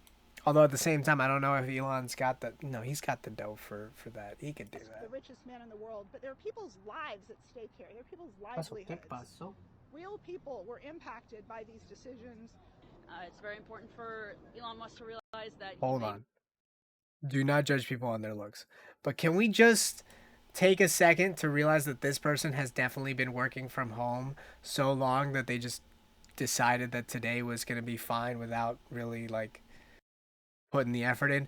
Or is this putting the effort in? Which is also fine, but, like, why did you stop here? You might as well just take it into the top. Or is this taking it into the top? Now I'm confused, because this doesn't look like they took it into the top. Like, this looks sparkly. These shoes look fucking glittery. Like, oh, yeah. Look, I just think these are basically pajamas. Like, right? Am I wrong? For Elon Musk to realize that he may be the richest man, but he is not above the You law. can rest at home. In this case is clear. Or, like, at least come, like, a little better dressed. Like, this is clearly going to be, like, a really important thing. Like, everybody else is in, like, suits and stuff. We did analyses of the data of who got laid off on November 4th and found that 57% of women were laid off while 47% of men were laid off. All right, so boom, sexism, boom, disabilities, boom. What is happening behind me? Thank you. All right, so boom, disabilities, boom, women, boom. Cancer? COVID? Work from home. More women engineers were let go than male engineers. By the way, the worst part is he's been putting this all on Twitter. Like, it's easy to just go back and see. Like, he basically fired some of these people on Twitter. And, like, they started posting shit everywhere. So, you know, everybody basically got to see all the evidence for this. Like, he did fire a lot of people for not coming back to the office. He did fire people that basically probably protested and said, hey, listen, like, working from home has been the best thing for me because I have difficulty with XYZ and it's really good for my XYZ, and like stuff like that is discrimination. But this is the first time when it's probably been so clearly put, you know, like before this we didn't really have a lot of work from home, but this is going to be a huge case of like, hey, let me continue working from home and you cannot fire me from working from home because I am still producing what you asked me to produce. Like, I am still working hard, whether it is in your office or at my house. The only difference is I don't have to risk my life going into your office or make it incredibly hard for myself trying to get to your office, which I'm assuming some of these people are going to say. Proportionally, and so we're feeling pretty. Although I don't know about the sexism thing. I really don't know about the sexism thing. She's really pushing that it was more geared towards women than men. And that is also fair. But I don't know. Like, I don't know. I just don't know. Because maybe there were just less women to begin with. And so the numbers just look a little off. Like, there's lots of ways to fudge that percentage. Because technically, like, if you laid off, like, 500 women and 500 men, you'd technically be even. But if there were only 700 women to begin with and 1,000 men to begin with, then yeah, the numbers would look like you were firing more women than men. Pretty strong. We'll have to see. We'll have to see. This is just the beginning. Claims of sex discrimination, which is so unfortunate. That's the latest. Is there anything good going on? 10-year-old Kentucky boy saves women. Oh, that's nice. But we're doing the politics thing. I want to stick to politics. Big oil does little to act on climate change vows. They never planned on doing that. Wall Street slips as U.S. inflation remains slow. All right, let's see what this has for us. News. Democrats never do this. What? Oh, all right. Okay. They're talking about whatever. Yeah, we're not one. What was the last thing I was going to talk about? Ukraine. My gosh. All right, so please tell me this is in Ukraine. Power companies are reporting. No, never mind. All right, so before we move into Ukraine, I guess we'll talk about the U.S. Ukraine is currently experiencing something that apparently so is North Korea. Or North Carolina. That is a Freudian slip. I will admit to that. I apologize, North Carolina. You are not North Korea. I understand that. And I'm sorry. Let's continue. Reporting physical attacks on electric grids to the FBI. At least 5 power substations were reportedly attacked in Oregon and Washington last month. The power companies are not saying how the attacks were carried out, but one briefly cut electricity to customers outside Portland. Okay, so here's the thing. Right now they're saying that this is Republicans. And that's shitty. That's really shitty. Like, it's really shitty to make it at all. It's really shitty that the alt-right is doing it or the conservatives are doing it or whatever. But the scarier part is that this is, like, happening in war right now. Seems like a very familiar tactic from a enemy country, if you want to call it that. But, according to our station, KATU. And we have confirmed that this was malicious intent, this was no accident. And overnight, authorities in South Carolina said they're investigating a shooting near an energy facility. The sheriff in Kershaw County tells local media that Duke Energy crews witnessed a person shooting from a vehicle near a power plant, then speeding off. It comes after authorities in North Carolina say a gunman opened fire on 2 Duke Energy substations last Saturday, leaving entire towns in Moore County without power. Some homes just got power back last night. You think nothing of when you turn on a light switch, but whenever you haven't had power for a few days and you turn on a light switch, it means it's just everything. Detective.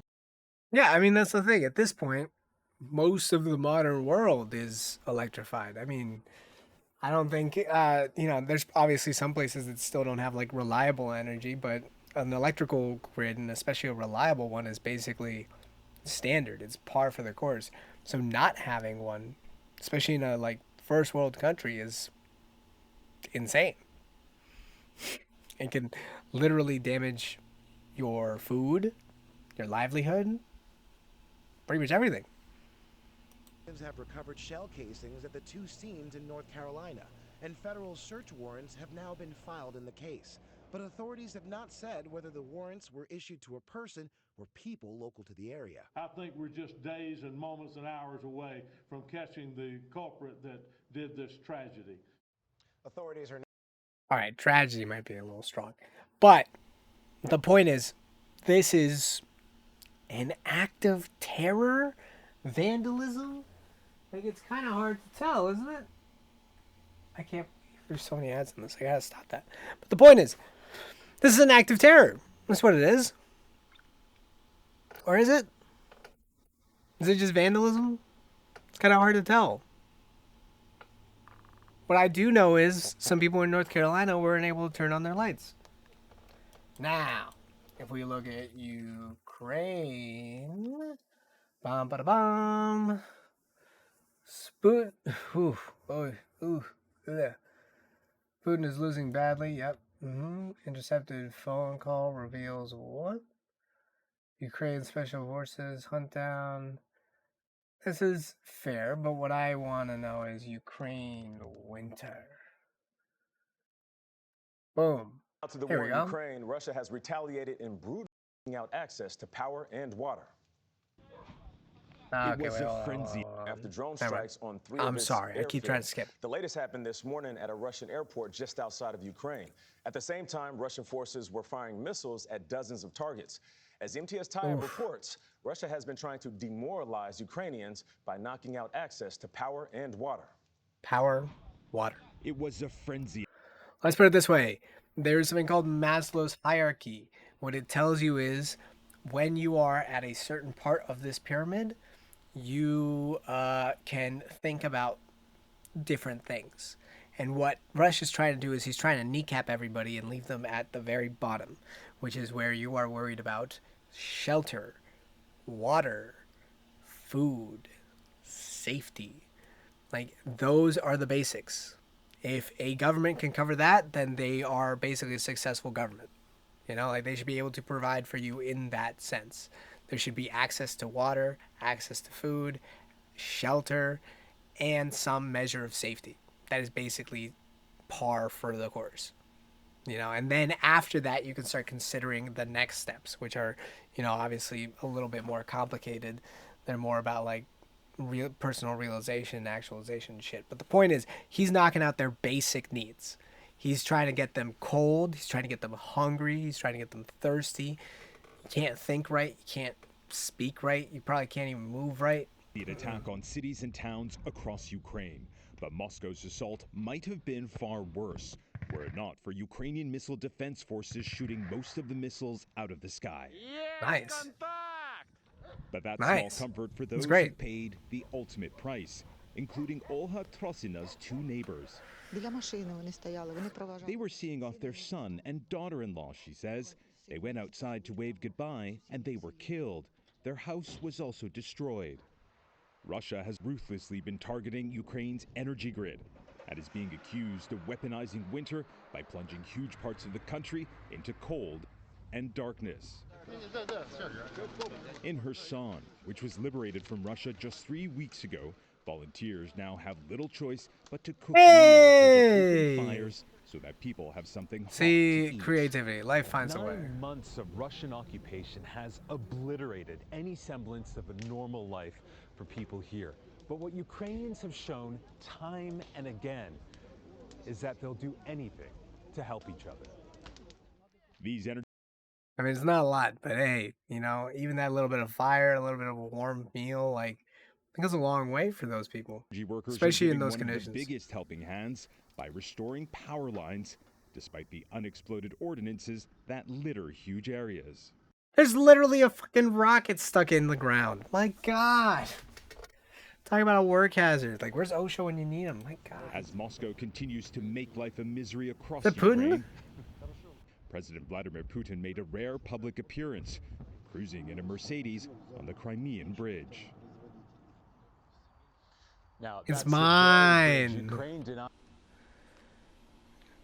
blowing up 2 months ago. This morning, Ukraine is also denying being responsible for the.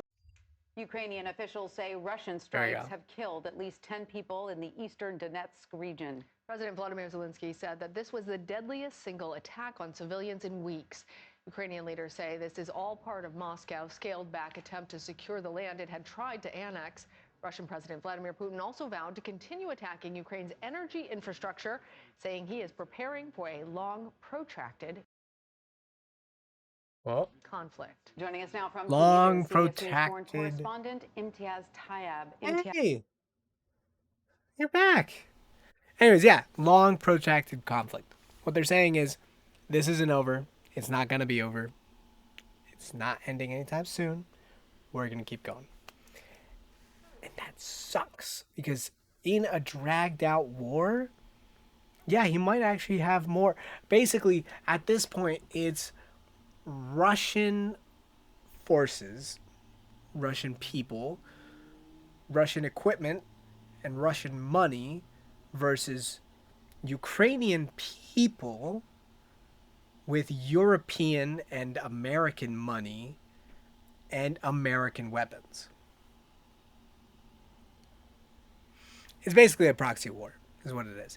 Except instead of using American soldiers, we're using Ukrainian soldiers.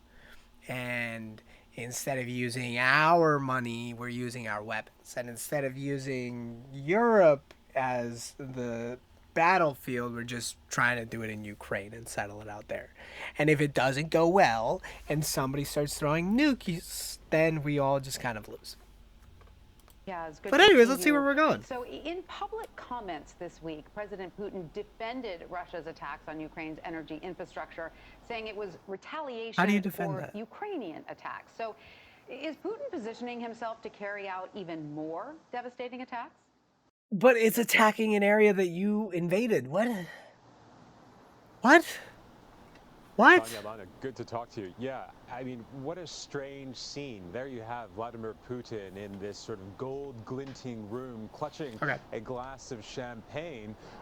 And he's speaking in a way that we rarely hear Vladimir Putin speaking. What? Essentially saying, yeah, we're responsible for targeting Ukraine's energy grid.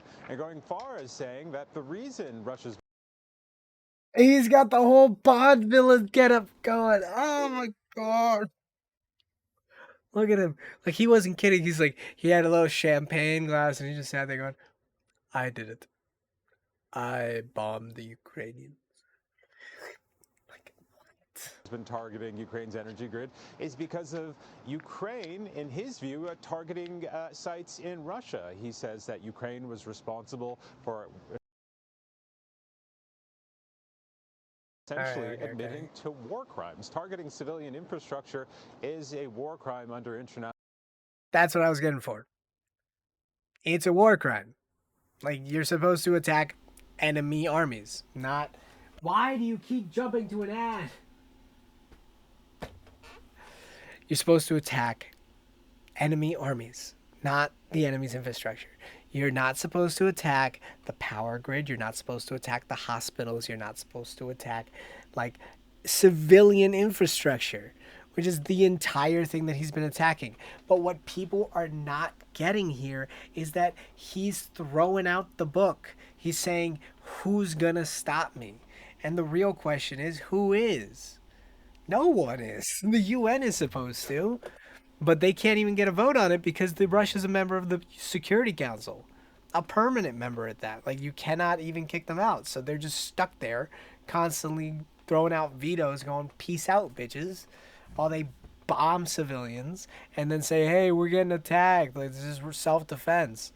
Or, hey, we're liberating, da-da-da-da-da. It's just self-defense. Like, bullshit. Look, Colombia's president had a really good take on this. And I think I talked about it in one of my last streams, but what he said is there should just be an international court where you take the people responsible for wars and they talk it out and they settle it out. And like, if an atrocity is committed, you take the people responsible and you put them on trial. And that's what the UN is. The UN has tribunals and shit, but what I'm saying is they don't have the power to enforce any of that. They're just left there, like, just gutted. And so Russia gets away with doing shit like this all the time. And there we have Vladimir Putin saying that he will continue to do it. And that is something that Ukraine has said time and again. He's even boasting about it. He's even laughing about it. I want to talk to you about Zaporizhia, but even before that, let's discuss that image of Putin. As you said, it seemed jarring to see him surrounded Bond villain.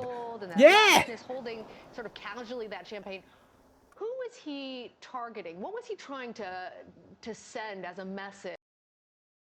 Look at the gold in this room. Like, is there any question in anyone's mind why Trump was so impressed by this man? Look at this building. Look at the gold. Holy shit. You know, like, I saw a comedian once say that Donald Trump is a poor man's idea of a rich man. And ever since he said that, I haven't been able to get it out of my head. This is a poor man's idea of a king. That's what it is. The gold chairs, the gold chandelier candelabra thing hanging from the wall, the gold columns, the gold doors. My God. Oh my God. I'd be surprised if there isn't gold in the ceiling too. And who was his audience in this? Well, not us, that's for sure. Certainly not the U.S., not the world. Vladimir Putin only has one audience, and that is Vladimir Putin. The reality that he creates is the reality that his country has to accept, whether they like it or not. That is how the Kremlin operates. That is how the country that... And good evening. I'm out front tonight. So, Intercepted phone call reveals dwindling conditions for Russian foes. I don't know where the phone call is. Ooh, yeah, we'll get into that later. Game changer. CNN learning exclusively that Ukraine wants deadly cluster munition warheads from the United States. Weapons banned by more than 100 countries that Ukraine tonight says will change the course.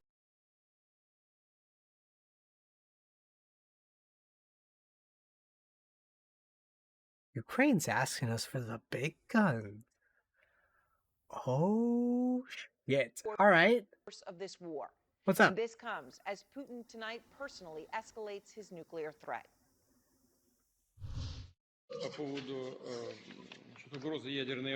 With regard to the threat of a nuclear war, Svetlana Gennadievna, you are right. The threat is growing, so why hide the truth? Now, regarding whether or not Russia would be the first to use one, no matter what the circumstances may be, well, if it's not the first to use one, then it couldn't be the second to use one, because a nuclear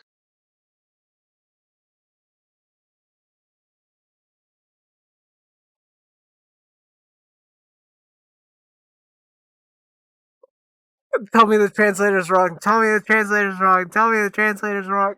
Oh!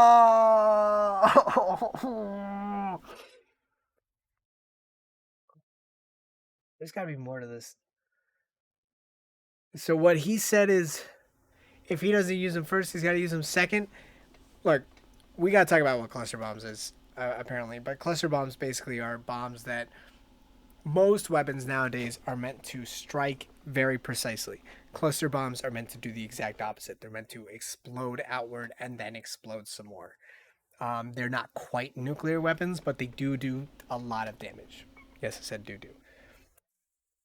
Nuclear is saying a lot. Like, this is huge. Oh, nuclear strike on our territory would greatly limit our capabilities. Yes, it would.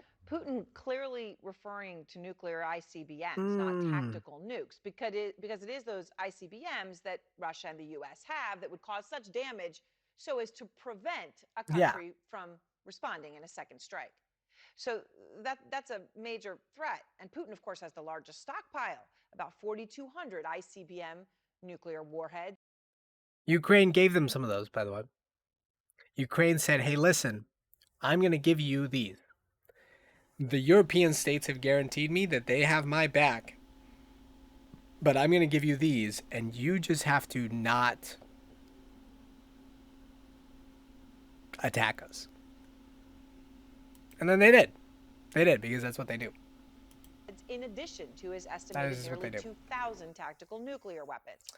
But Putin is making this threat, coming out and personally doing it with his back pressed firmly up against the wall, because he knows his invasion is not gone according to plan. He also said today, and I quote him, regarding the problem with equipment, as far as I can tell, this has already been sorted out. However, if something else needs our special attention somewhere, of course, I would ask you for more information. Then we will. Is he talking about the Cold War era equipment he's been using? I'm telling you, these tanks look like they pulled them out of the 1970s. Definitely deal with it, and as quickly as possible. An admission of problems with equipment, as soft as that admission may feel to you, for Putin to say this is a big deal. And he is forced to even admit it because of what his soldiers are seeing every day and are now reported on tape talking about. We've been sharing. Yeah, I mean, of course he has to admit it. It's been like trending on everything. Like, seriously, for a while, like, there wasn't a video that you could find that wasn't just some soldier sitting there being like, yeah, here I am putting on my saran wrap socks because, you know, there's just so many holes in my boots. Like, conversations with you between soldiers and their families. And I want to play this for you. This is a newly obtained call, a recent call. This is it. This is the call. This is the call. Back home. Listen to it. And people, you have everyone? And people, you have everyone. Leaving. People are leaving. Mother, leaving, like running away. I'm just going to do it because if I don't, I can get copyright. So let's see. Leaving? Like running away? Yes, running away. What else? 5 days under pouring rain with no sleep. Like I said, I don't want to get copyright. Yes, running away. What else? 5 fucking days under pouring rain with no sleep. That's deserting. Watch out. That's deserting. Watch out. If they don't let us leave in December, we'll go. If they don't let us leave in December, we'll go away too. You just can't imagine. We live in a swamp.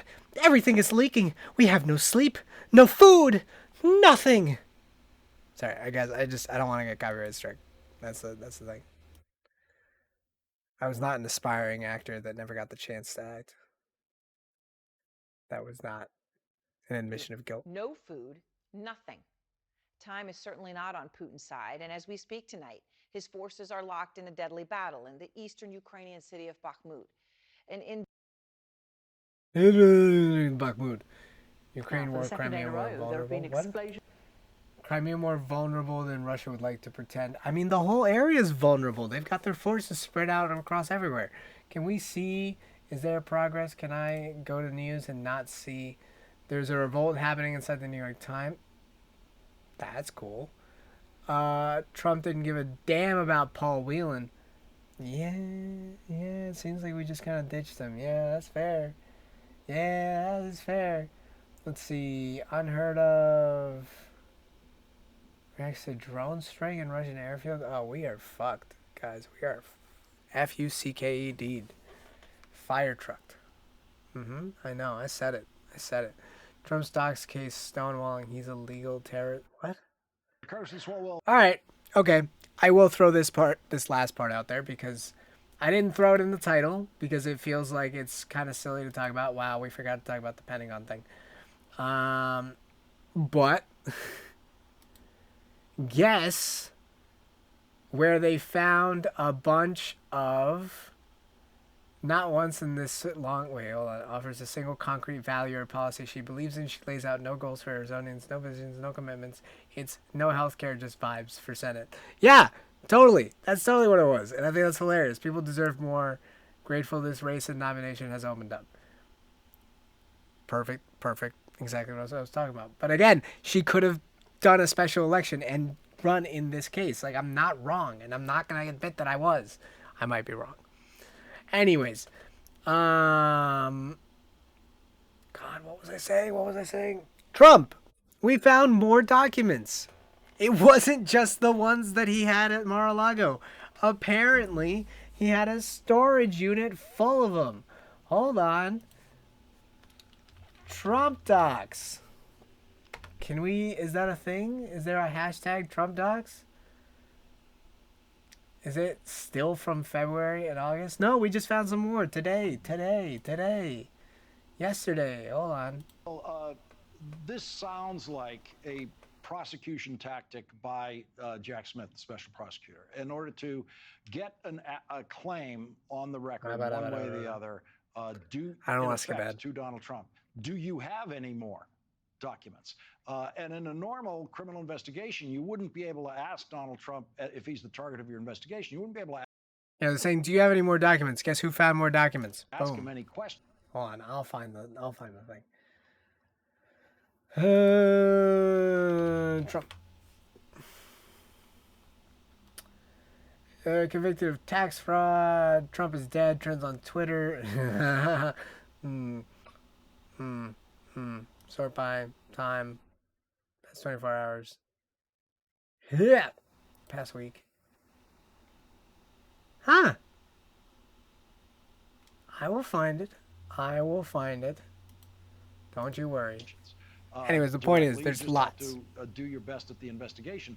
But this seems to be a way in, a kind of a side door in, to get a statement one way or the other from Donald Trump about what documents might remain in his possession. And if his answer is not true, that can add weight to the prosecution's investigation.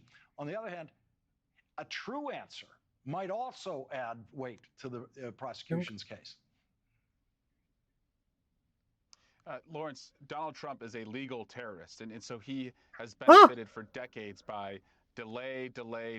You know, this is a tactic that he's legal used, terrorist. But the walls are hey, closing Leviticus. in, and as you've just pointed out, you know, there's really no right answer here for Donald Trump, and his silence is deafening. It's essentially an admission that he still possesses these documents, which gives reason for the DOJ to, proceed with this case. Here it Also, is. again, just stepping back, like, why do they care so much? The guy has priors. Seeing all this information about Twitter being in bed with Democrats rigging an election, Elon Musk's election interference, which is a crime. Oh, boy. All right. Yeah. So what I will say about that is I cannot show pornography on this stream, so I will not be showing Hunter Biden's cock.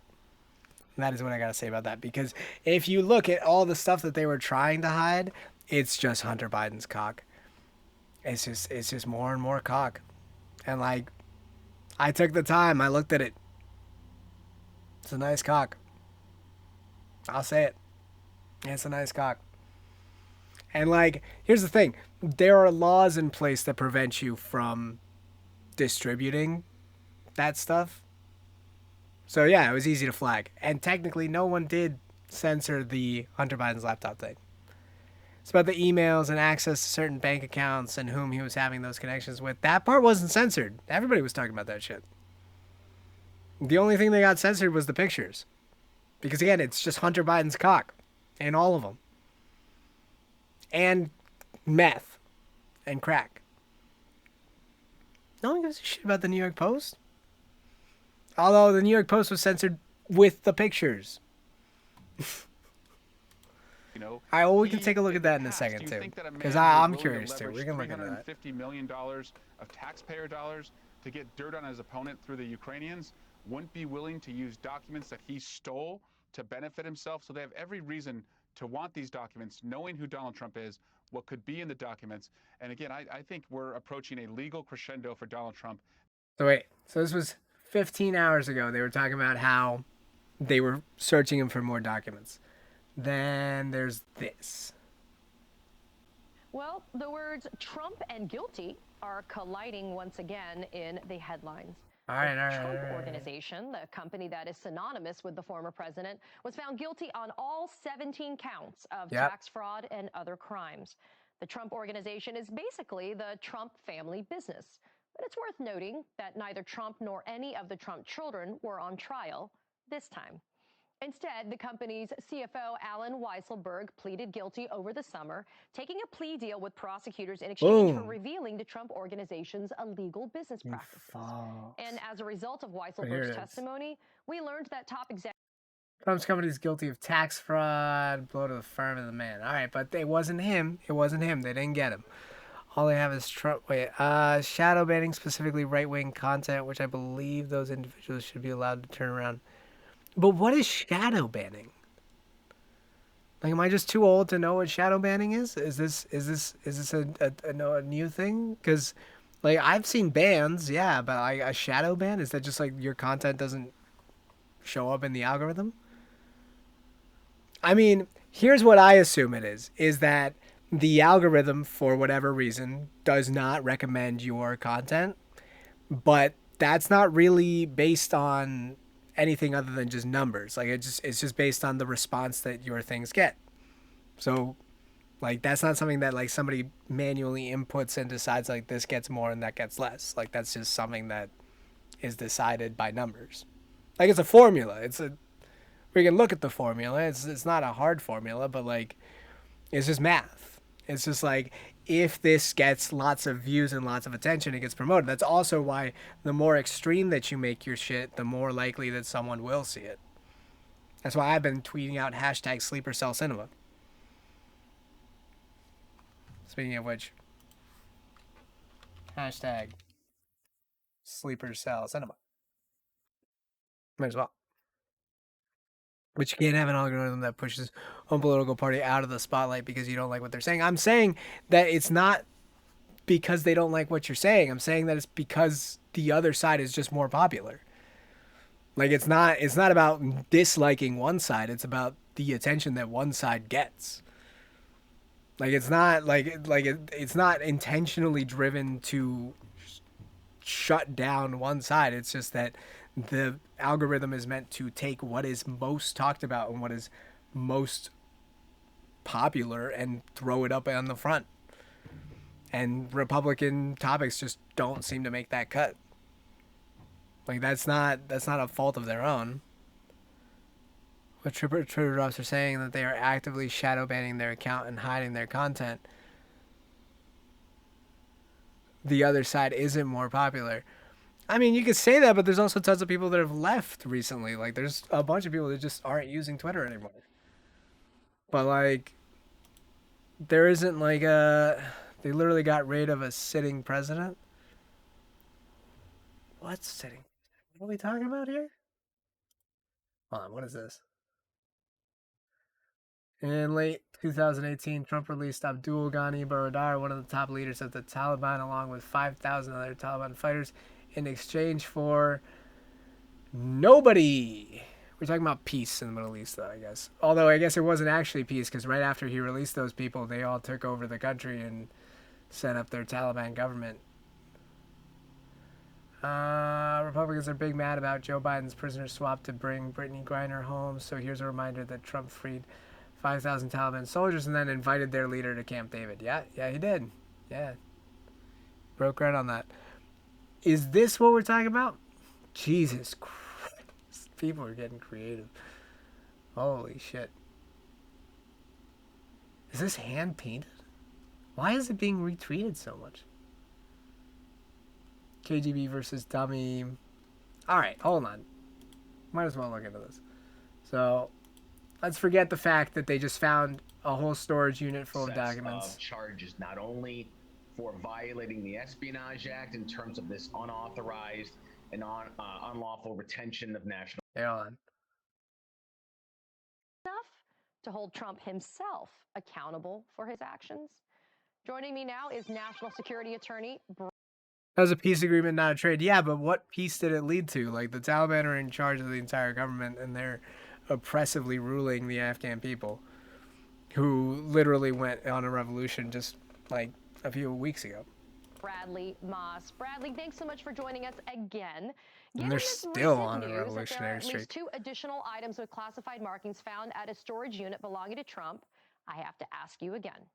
Do you think I think we're out. Yeah, we're out. And that is fair. We're not in Afghanistan anymore, but we're about to go into Ukraine the way things are looking. I mean, look, it's not about the country we go into. It's about who's getting the money, right? Who's getting paid. And, like, the people that are getting paid here are the people that are selling the guns, the people that are selling the bullets. And their interest is war. 20 years peace agreements are what they are, man. He got us out of 2 wars. Yeah, and who got us in there? Funds this new one. It's better than putting soldiers on there. That's what they're saying. Right? Like, would you rather put money in or people in? And again, it's just a proxy war. It's a proxy war between the Russia and U.S. And, like, what they really should be doing is just figuring it out between the Russians and Europe and the U.S. and come to an agreement that doesn't involve treading all over another country's sovereign grounds. You think there's nobody on the ground? I'm sure there's people on the ground. I'm sure there's, like, tiny little groups of people that are infiltrating and doing little covert operations. But again, like, we're not condoning any of that, at least not officially. So, like, for now, yeah, there's no one. It's just mostly money. The DOJ would be willing to indict Trump just on an obstruction charge alone, or do we need the additional charge for violating the Espionage Act? I want to play for our audience what you said on our show just a few months ago in October. Take a quick listen. I just want to know what the classified markings are. Why did they find them in a storage unit? What is this?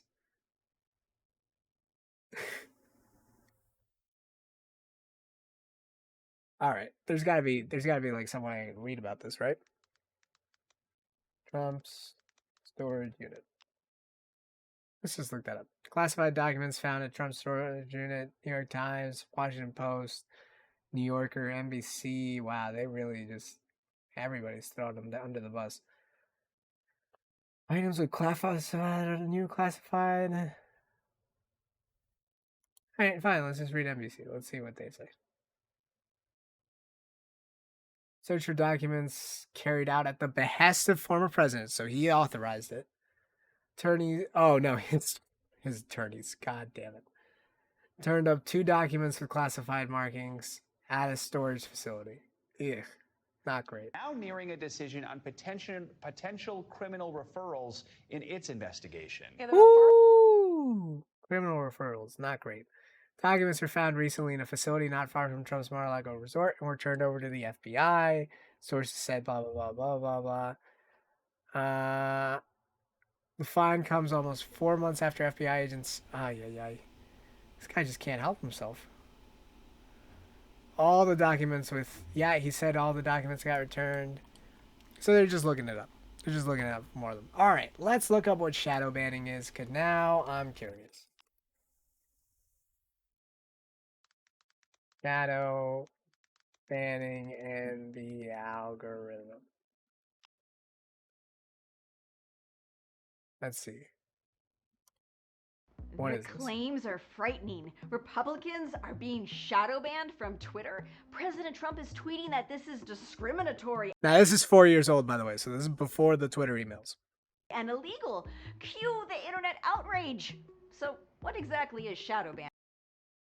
But it's not about how many times they say they got him. It's the fact that they can bring up, like, legitimate impeachments all the time. Like, say the same thing about Biden. Pull out the impeachments. You know, how many times has he been impeached? How many times will he be impeached? We can start a counter if you want. I'll put it up on the channel. I'll figure out how to do that. I'll put it up. From a science fiction show. Guys, Steve's been most impeachments for president. In the upside down. For anyone who is not in the mix. Well, not yet, but like, you know, that's what the representatives want, and the Republicans and the representative. Yeah. Yeah, and the second one got obstructed by McConnell. He sat there and said, "Let's not keep going with this, guys." The angry side of social media. Yeah, this whole concept must sound bizarre, but there is a real thing called shadow. And by the way, he only got that impeachment for the second one for basically denying aid to a country that then got attacked and is now currently in a war that may or may not have been able to be at least delayed a little bit with that aid. They impeach him because he's actually getting things done. Here and there. Banning. And unlike what Trump is claiming, it is at the end, happening to late, Republicans on Twitter. They had to beg him. Go. Hold on, I want to see what the shadow banning banning has been around for a long time on the internet. It goes way back before Twitter or Facebook. We're talking the ye old web forum days. Let's say you were in an online discussion and a bad user got in the mix, maybe throwing around spammy links or violating the rules and just being an unwanted troll. Okay. An admin could make it so no one else will see that user's future posts. It's like turning the user into a ghost, but they don't know we addressed the Nazi thing, didn't we? They're dead. And maybe they'll get the point that they're unwanted when everyone stops interacting with them, or they'll just get bored and bother someone else. So why not just tell a user they are kicked off? Because maybe they'll get mad and make another account to continue the bad behavior. Shadow banning stuck around as the internet grew up. It was Reddit's only form of banning for years until 2015. Facebook has its own twist on the concept. If a page is sharing hoaxes and misinformation, the network said it would rather demote the posts so fewer people will see them, but it won't totally ban the page. So what is happening over at Twitter? Now this all got messy when a Vice News post claimed a few Republican Twitter accounts were shadow banned, but it wasn't true. You could always see the user's posts. The tweets were not banned. Nothing was hidden. The thing that got folks upset had to do with Twitter's search function. If you went to type in these accounts in the search bar, their names were not being suggested in an autocomplete. An example would be if you type in Donald, it's going to auto-suggest Donald Trump or other popular Donalds. Wait, someone's name wasn't showing up in a search suggestion bar automatically? It must be a conspiracy to silence right-wing voices. Sorry, it's much less sensational. Twitter says it was a bug. Back in May, Twitter changed its search so that it wouldn't give high recommendations to accounts with signs of negative behavior. So, if an account is getting muted, blocked. So see, the question here is, who decides what that behavior is? And reported often. Well, the go to system Twitter and probably it as read. a problematic account. Twitter's head of product said these behavior signals were causing those names to not appear in search, and it is being fixed. Twitter said it had nothing to do with political views or the substance of the tweets. Now, when it comes to if shadow banning is illegal, well, I have some inside information on this. Are you ready? Okay, listen up.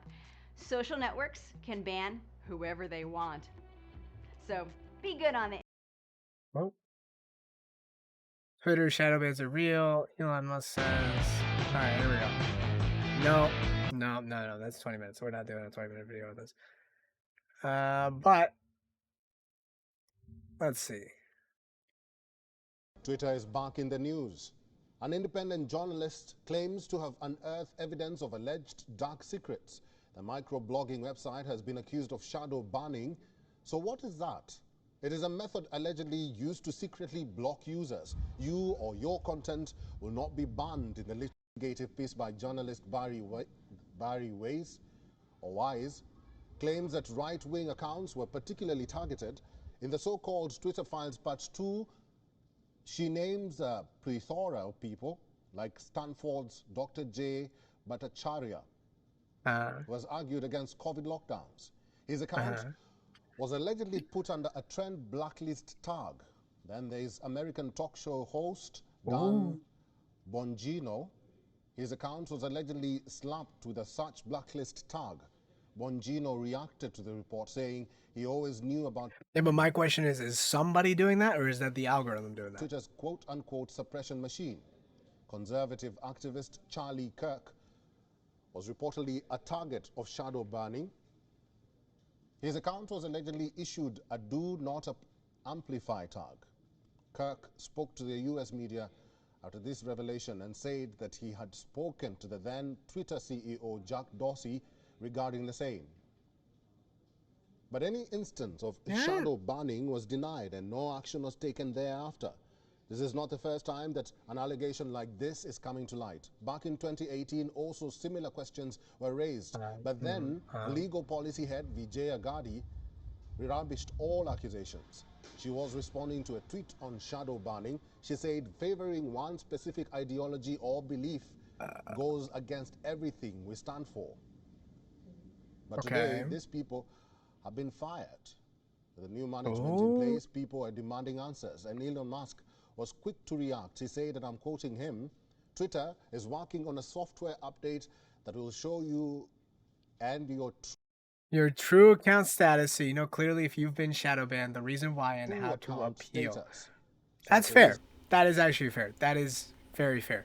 Because if you are going to be banned, you should at least know why, and you should at least have a reason to appeal it. You shouldn't be just randomly banned by people.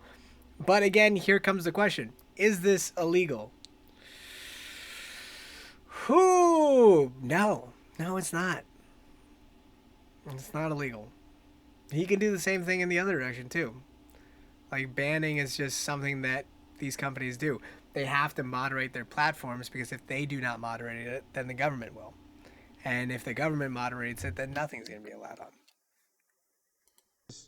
You will know. Is that why there's currently a court case that is being developed in the higher courts because of Section 230? If it does become illegal, then the internet is about to get a lot less fun. Twitch especially, by the way. Twitch, Twitter, all the social medias are going to get a lot less fun. Because all of these companies rely on a certain law that basically lets them publish things without taking responsibility for what is published on their content. So, like, if you say something really, really hateful on Twitch, on Twitter, or whatever, you are the one that's responsible, not Twitter. You know, like, if I go to Twitter right now and I start, pulling a yay, and I start, just calling Nazis the greatest thing ever, and how much I love them, and how incredible they are, and how, blah, blah, blah, deserve to die, and blah, blah, blah, blah, blah, blah, blah, blah, etc., I'm going to get in trouble. Like, I might never be able to work again if I say shit like that, but Twitter's going to be fine. Twitch is going to be fine. Twitch is going to keep going. If they do pursue this, and it does get to, like, the legal ramifications, the actual, like, legal extent of that would be to basically make these companies responsible for what's being put on their platform, which is also a fair interpretation of the law. But then what that means is that they aren't going to let you put up anything, because they're going to say anything that you put up is going to be on me.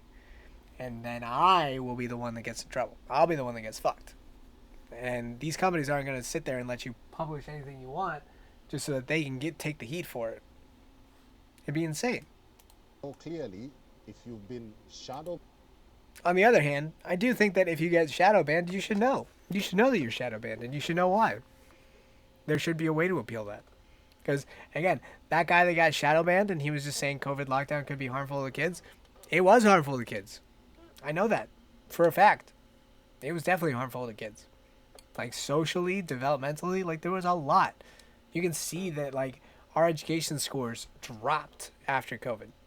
That would have been nice to know. It would have been nice to hear another opinion on that. Was there a safer option? I mean, who knows? But at the same time, like, we're suffering now, too. And, like, in the good old days, this would get flagged as COVID misinformation and blah, blah, blah, blah, blah, blah. And they'd write a whole bunch of things under me. And then maybe if I was being a little too critical, I'd get shadow banned. But I don't know if that's a person or an algorithm. And that's what I need to know before I pass judgment on that. Because if this is a person that just picks at random to shadow ban this person or another, yeah, I think that's highly immoral and that's possibly illegal. But, again, not really, because this is a private company doing what they do. And ever since, I think it was Hobby Lobby versus blah, blah, blah, blah, blah, blah, blah, that hasn't mattered. I'll pull it up at a certain point. But, like, companies can make whatever choices they want. And unfortunately, sometimes that means stifling someone's speech. And, like, Twitter is not a free speech platform. It's a commercial platform. Banned. They're there to sell you things. That's what they are. And, like, if they can't get people on their platform to sell to, then, like, they're not worth anything. The reason why and how to appeal. Is he just gonna read that? That was it? Okay, hold on. What's this? Twitter files. Journalist Barry Weiss has just dropped part 2 of the Twitter files, exposing the social media company's secret black. All right, hold on. You know what? Fine. We'll just look it up. Twitter files. Twitter files 2? What's this? Lied on at 60 Minutes about Hunter Biden's laptop. Not the laptop! Ugh! Again, just cock, man. Just cock. And, like, if it is more problems, then I'm betting it'll be hard as fuck to tie that to Joe. Because, again, Hunter and Joe do not have the best relationship. You can tell that because he called him and was, like, desperate, saying, like, please, I love you. Da-da-da, come back. They have plenty of people on their platform. I know they have plenty of people on their platform. But what I'm saying is if they don't have those people on the platform, then they're not worth anything. Like, if they don't keep people on the platform, then they're not worth anything. Twitter's only worth how many people you can get on there. Any social media platform is only worth how many people you get on there. And if you push people away by being too extreme one way or another and putting a lot of extreme content up, then you're going to lose people. That's just, like, how it goes. What is this? Jack Dorsey lied to Congress on September 5, 2018. That is a lie. Or no, not that that's a lie. That's a crime. Two things that don't surprise me one bit. Where are the, here we go. Let's just find this. Where is Barry? Where is Barry? Where is Barry? Why can I not find you, Barry? I want Barry. What is happening? I told you, I'm old, man. It's hard for me.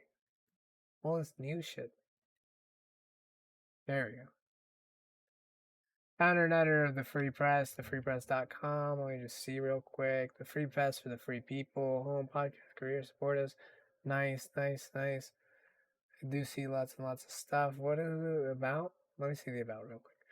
Free Press is a new media company founded by Barry Weiss, built on the ideas that were honesty, doggedness, and fierce independence. Publish investigative stories, provocative commentary. I like it. Boom, boom. You won't agree with everything, and that's exactly the point. Free Press. Nice. Love it. Love it, love it, love it, love it, love it, love it. You have something about this? Can I just read it here? Hijacking of pediatric medicine. It's the first time I've seen this in China. China's going nuts right now. BB's back. Are you telling me you only publish the Twitter files on Twitter? You didn't publish the Twitter files here? If Twitter dies, TGIF goes with it. What the hell? Economics, debates. Fine. I'll just find it here, I guess. Alright, let's see the thread. Let's see the Twitter secrets. 1. A new hashtag Twitter files investigation reveals that the team of Twitter's employees build blacklists. His employees. Not good. Very bad. Not good. Prevent disfavored tweets from trending and actively limit the visibility of entire accounts or even trending topics in all in secret without informing users. Not great. It could be a violation of their terms of service. That might be illegal. Twitter once had a mission to give everyone the power to create and share ideas and information instantly without barriers. Along the way, barriers nevertheless were erected. Again, that might have been their mission, but it's about selling. And if they have to sell something, they needed to make it appeal to the most amount of people, so they went with something that appealed to the most amount of people. And that means that you have to limit extremism on both sides. But who knows? It sounds like they were being a little biased here. All right, 3. Take, for example, Stanford's Dr. J. Bhattacharya. Yeah, we were looking at him. Twitter secretly placed him on a trends blacklist. What is this? Trends blacklist. So what it meant is that he couldn't show up as trending, essentially, which prevented his tweets from trending. Okay, all right, okay. I'm very new to Twitter, by the way, so this is gonna be hard for me, but let's figure it out. Or consider the popular right-wing talk show host Dan Bongino, all right, who at one point was slapped with a search blacklist, which means he couldn't be searched for. Okay. Do not amplify. Notifications spike. Recent abuse strike. Oof. Multiple accounts. So he's got more than one account. That's not good. Again, this sounds like they're just moderating their site. It does sound like they are leaning towards more right-wing people, which is not great. But this is mostly just moderation stuff. Like, here it says he got an abuse strike. He was probably abusing the platform in one way, in terms of service. Notification spike probably means that he was just trending and they were like, I wonder what's going on. Multiple accounts means this is Charlie Kirk 11. They're probably concerned that there's 10 other ones. Strike count 0, so they haven't actually given him a strike, but they did say do not amplify and that it's not safe for work because he talks about crazy shit all the time. Which is fine. Like, he's Charlie Kirk. That's what he's supposed to do. All right, let's see. Twitter denied that it does such things in 2018. Okay, did they start doing it after 2018? Because this doesn't seem like it started like all of a sudden. Twitter's Vajagagade and Kayvon said, we do not shadow ban. They added, and we certainly don't shadow ban based on political viewpoints or ideology. Okay, so what they're saying is we don't do it, but if we did do it, it wouldn't be based on politics, except maybe. Because maybe certain politics lend themselves to the things that we find bannable. But what is enough to shadow ban somebody? What many people call shadow banning, Twitter executives and employees call visibility filtering. Multiple high-level sources confirmed its meaning. Okay, so if we see any VF anywhere, we know that's visibility filtering. Think about visibility filtering as being a way for us to suppress what people see to different levels. It's a very popular tool. Okay. That is shadow banning. VF refers to Twitter's control over user visibility. It used VF to block searches of individual users. Limit the scope of particular tweets' discoverability. Block select users' posts from ever appearing on the trending page. Ooh. Okay. Yeah, that's not great. And it's all without the user's knowledge. Also, not great. But this sounds like a violation of terms of service more than like a free speech issue. Which is, again, illegal. Still illegal. Kaya. This always jumps to an end. Alright. Anyways. We control visibility quite a bit. And we control the amplification of your content quite a bit.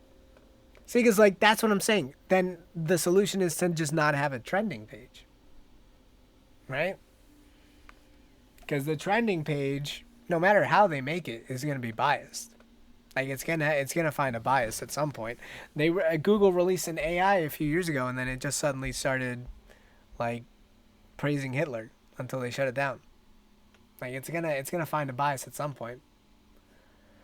One Twitter engineer told us 2 additional Twitter employees confirmed.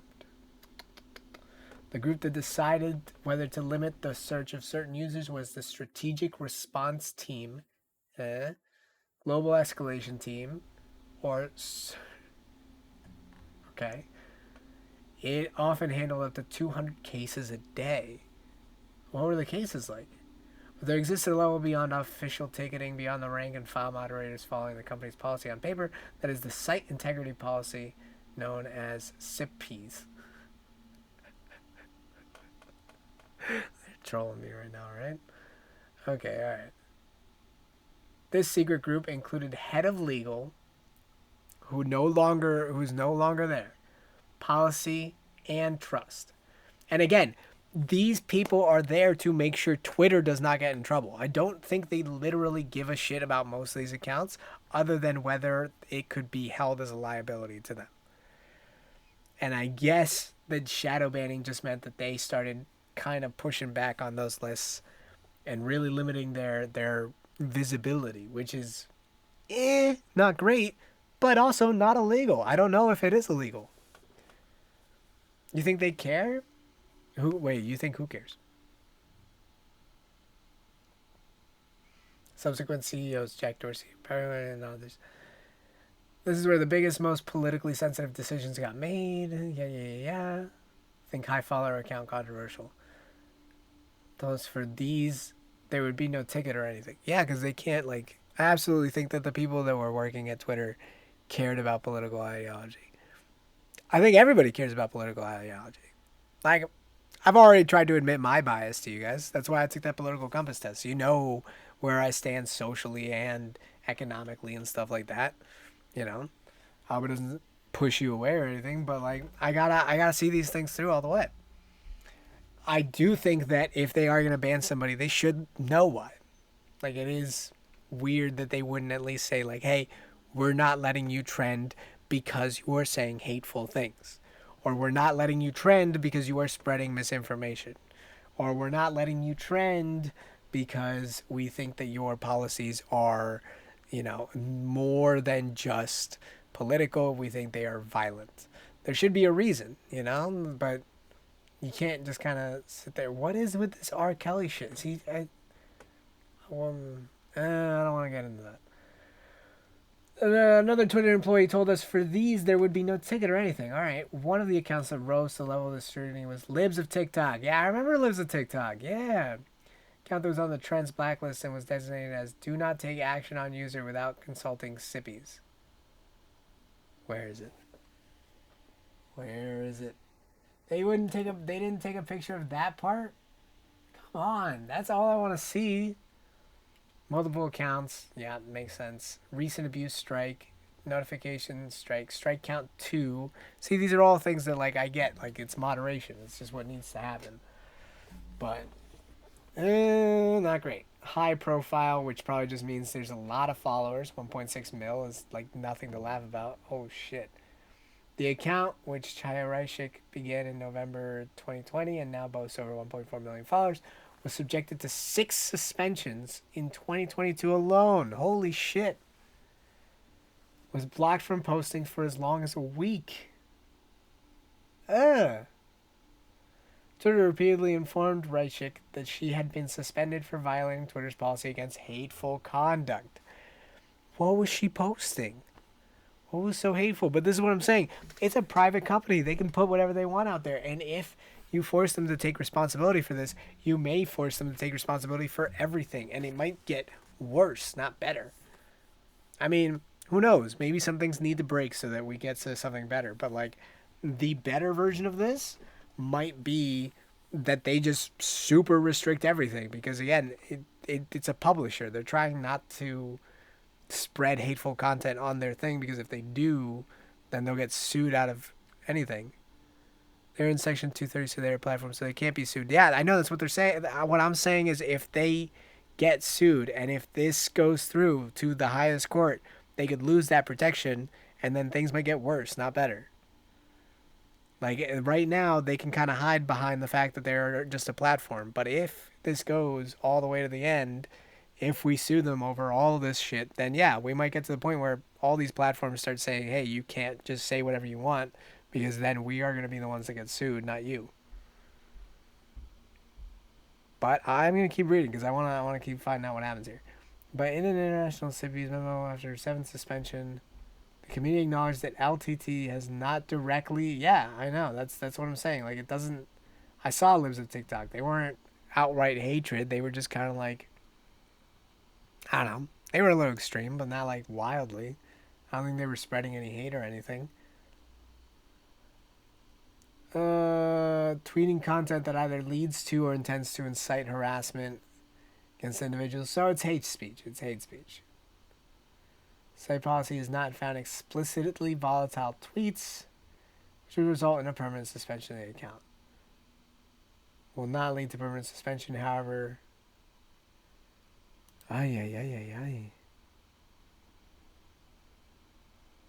20. The committee justified her suspensions internally by claiming her posts encouraged online harassment of hospitals and medical providers by insinuating that gender-affirming healthcare is equivalent to child abuse or grooming. Okay, so yeah, I get why that would be classified as hate speech, but again, there's nothing outwardly hateful about that. Like, that's not something that an algorithm would flag. That's something that a person would have to find and then be like, I don't like that. Compare this to what happened when Rachel herself was doxxed. Yeah, that should not have happened. She got doxxed and then her photo was posted with 10,000 likes. Like, that's the kind of shit you need to blacklist. Why were you blacklisting all the other shit? Rachel told Twitter that her address had been disseminated. She says Twitter support responded with this message. We reviewed the reported content and didn't find it to be in violation. The doxing tweet is still up?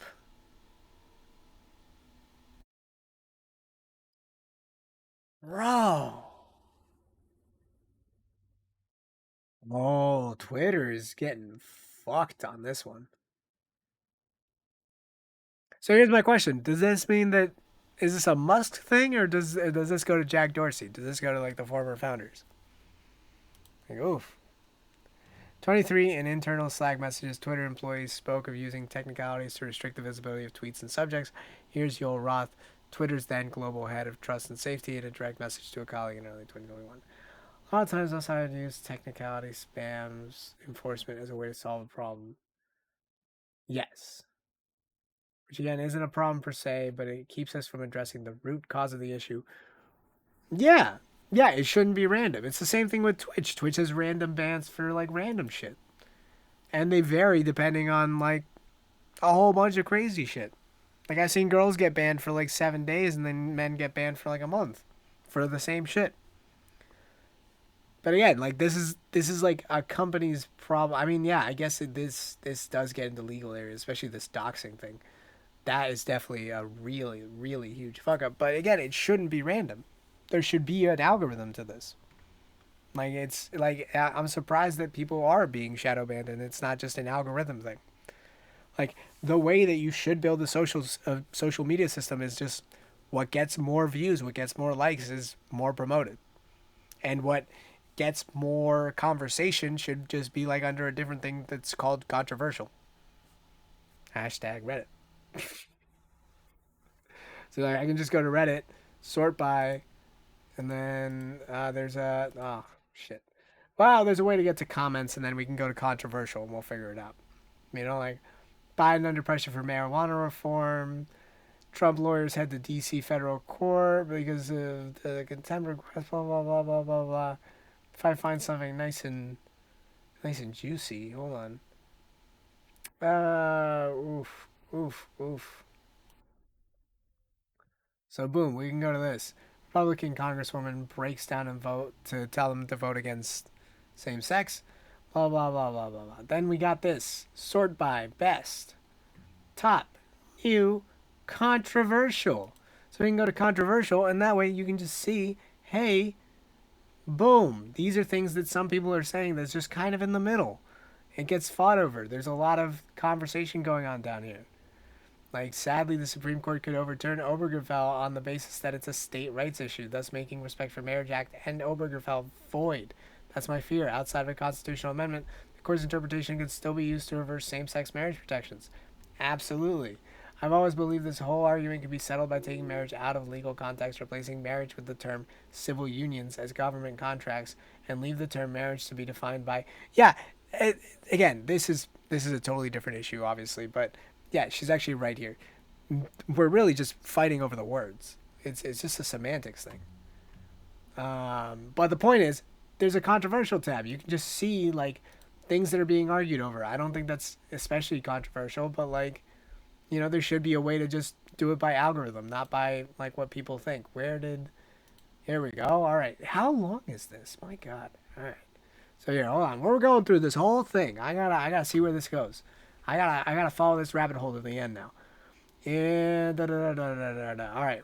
6 days later, in a direct message with an employee of the Health Misinformation, Privacy, and Identity Research Team, Roth requested more research to support expanding non-removal policy interventions like disabling engagement and de-amplification/visibility filtering.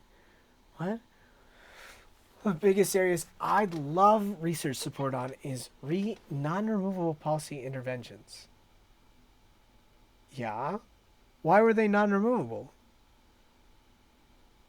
De-amplification, visibility filtering. The hypothesis underlying much of what we've implemented is that if exposure to misinformation directly causes harm, we should use remediations that reduce exposure and limit the spread/virality of content is a good way to do that.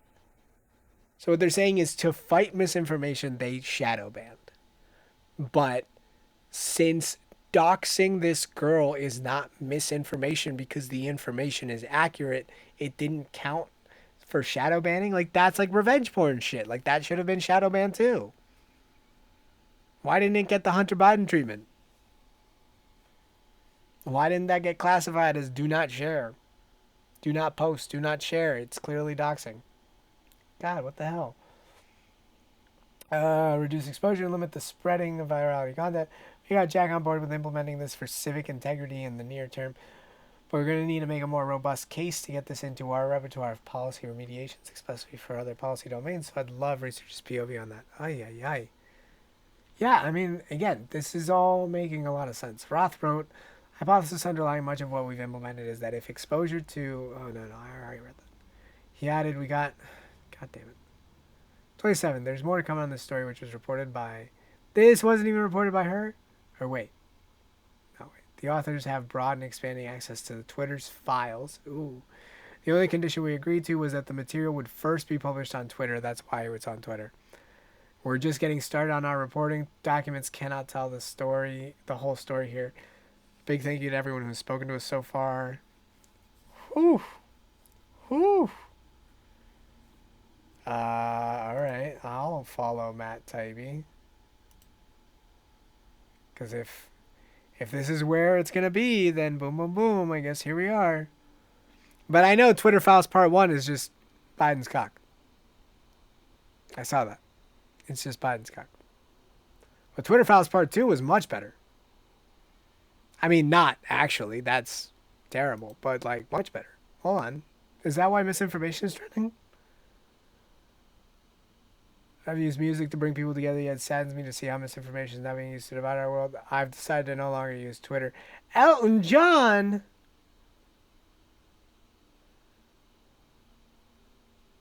Oh, well. I mean, I love his music. I do. Hey, look at this. He fucking... Elon Musk is on this. He's like, no, come back. Come back, Elton John. Oh, yeah. Misinformation is a code word for information the left doesn't agree with and doesn't want the world to see. Yeah, I mean, it can be used that way. Yeah, absolutely. I don't trust people who regularly use the terms misinformation, disinformation, and hate speech unironically. Not because they have no meaning at all, but because they are typically used to silence discussion and justify censorship.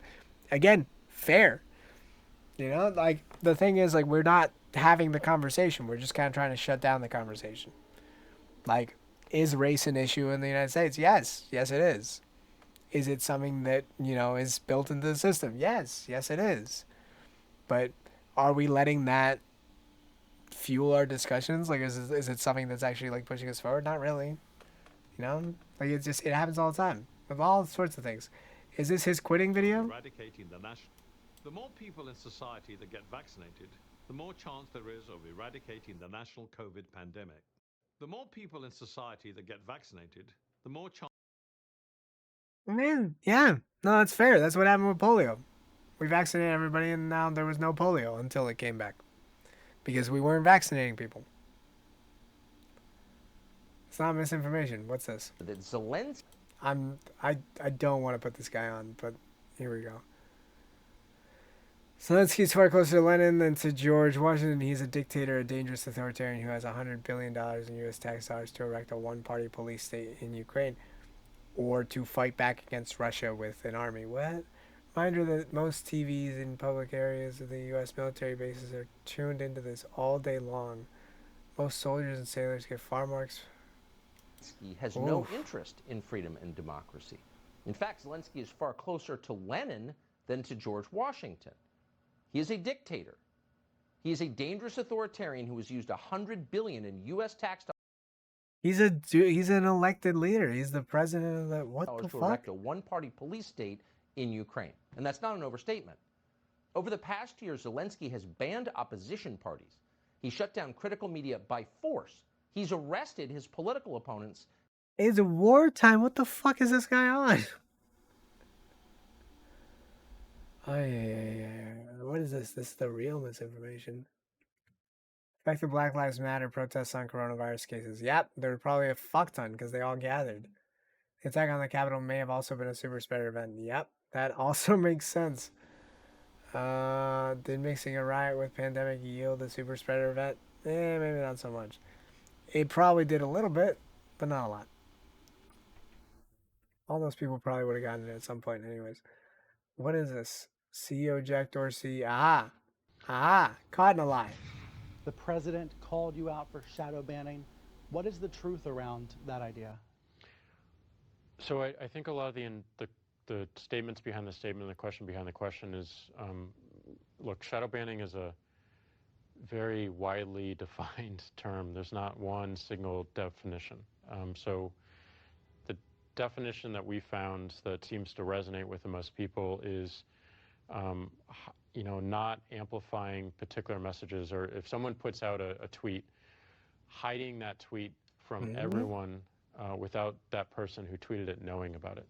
So, but the real question behind the question is, are we doing something according to political ideology or viewpoints? And we are not, period.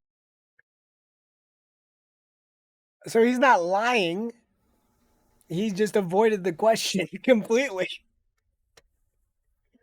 He said, like, oh, are we, like, filtering people's views? Are we, like, lowering the chances that your tweet might get viewed? I don't think that's the question you're asking. I think the question you're asking is it political? And I can say that no, it is not. And that's just because they came up with other ways to justify it. They came up with another way to say it. That's fucking hilarious. That is actually fucking hilarious. Hold on, can I... What is this? A real press focused on truth instead of... Yeah, that's the thing. Like, they were satisfied with the easy answer. And that's what I fucking hate about these, the mainstream media. Is that for one sense or another, there's people that they just go really soft on. And there's people that they just, like, don't question correctly. Like, I watched CoffeeZilla questioning SBF, the guy that, like, crashed all of FTX. The crypto giant that lost $10 billion. Everybody else was throwing him these softball questions, and CoffeeZilla just kept on hammering the main point. He just kept on sitting there going, did you or did you not mix these two fucking funds? What happened to this money that people put in with you? Like, why is it gone? Why is it not there?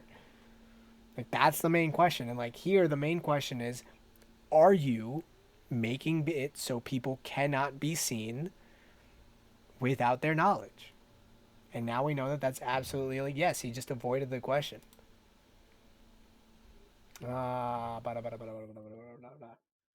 Not the progress I would have hoped for. What was this? Oh yeah, the audit of the Pentagon, which basically said we need more money and everything sucks. Additional items marked classified found in. Yep, we already read that one. Twitter files exposed conservative blacklist. Yeah. Hold on. Did I find Twitter files too? Is there a video on that? Oh. What's this? News Nation? I want the shorter one. I want the shorter one.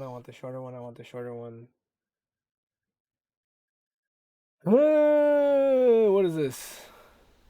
Of course, it's up to these companies to make their own decision about the content on their platforms and to ensure content follows their own standards and policies. But I'm just not going to comment on a decision that was made during the campaign.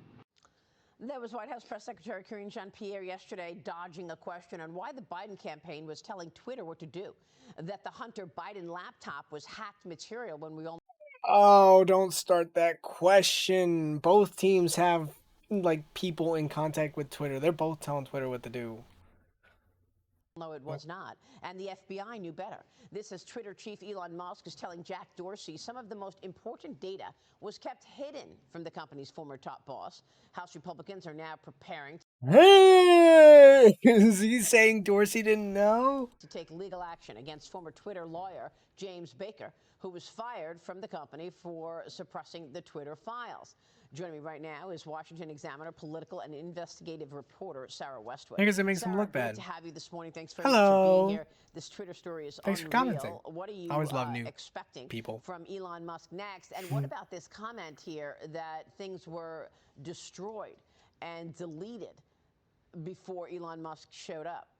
I mean, like, how deleted can they be? It's digital. Like, you can recover most of that shit. That doesn't surprise. That's not true. You could throw, like, a whole bunch of hard drives into the water. Just fuck it all up. Me. I mean, you see, this is, keep in mind, what we have from the Twitter files so far is Nice. information that was vetted by Jim Baker, who's closely allied with the Biden administration, with Democrats. So this is sort of a sanitized version of the truth, what we have so far. I don't think it's surprising that potentially some material damaging to Twitter would have been destroyed, because look at the lengths that Twitter executives were willing to go to suppress the Hunter Biden story. It was clear that they wanted to take this story off the air. They didn't want it to get any amplification. And so then they went in search of some sort of justification that would allow them to justify something they already wanted to do, which is to suppress that story. I mean, they moved the goalpost so many times as to why they couldn't disseminate that information. First, as you mentioned, like, it was hacked material. We know that wasn't true. They said it was potentially disinformation. So was it real and stolen off the laptop, or was it fake and planted from Russia? They said it couldn't be independently verified because only the New York Post at that time had access to the laptop. So they gave every excuse in the book to try to suppress it. And eventually, you know, they were exposed as being incredibly partisan. Well, I mean... All right. Okay. So, yeah. So they're incredibly partisan. Nice. Finally found it out. We can move on. Is this lawsuit material? Can we lawsuit this? Is this, right? Like, you can lawsuit this. So my question is, which lawsuit takes in effect first? Is it this one, or is it the one against Musk for basically slave driving? You know? Look, there's no surprise here. We've seen this story before, right, around Jim Baker. He is the guy who was pushing the Russia collusion lie. There were absolutely no consequences for what they did. They knew there was no evidence of collusion, and yet they still pursued FISA warrants against Trump officials, and they never saw any consequences for it. So why wouldn't he do it again? The arrogance of it to leave. It wasn't the asking them to work more hours. It was the firing people because they wouldn't come into the office. Especially if he compensates them for those hours. Yeah, but again, it's not the hours. It was the coming into the office. Because they're saying that it was a risk to their health to come into the office. And whether or not it is technically a risk to their health, again, you know, just, like, why not? Like, you could definitely, like, say it. Like, obviously, like, they're going to get, like, a doctor to say that their lives were in danger or whatever. Like, whatever it is. And then they're going to say that they were discriminated against because, you know, they are. Like, you know, it's one of those things where they're like, hey, like, you know, I can't come into the office because my life is in danger. And then if they get a doctor to prove it, then boom, they're off to the races. Like, that's it. You know, that's discrimination versus the disability, or at least that's what it's gonna come out like in the court. You know, and like, yeah, I get it. You know, he's the boss. He says like, this is it. You can resign or you can't. You know, like that is part of it. But at the same time, like, as a worker, you have your right, which is like, it doesn't work for me, so I'm out. You know, like, it's what it is. You know, worker versus boss. The boss can say this is the rule, and the worker can say, all right, that's cool, find someone else. And the question is, what happened? You know, like, no, you know what? You know what the real question is? The real question is, at what point is it too kind? You're in a factory building double wise, and I couldn't work remotely, and I get paid a fraction of what they get paid and no benefits. You deserve more money and benefits. You should join a union. You have to understand he's running a business, not a daycare center. I understand that. And that's why I'm saying that, like, companies should also not have to pay for your health care. I think that's stupid. And that's one of the dumbest things that we've ever done. Like, let me put it this way. You should not be counting on your job to give you benefits. That should be the government's job. The government should provide for you the minimum, and then your business should be how you get more. The business should be how you improve your life beyond what the government could, like, stabilize for you. Basically, we were talking about this earlier. Look, there's a pyramid that talks about your basics, right?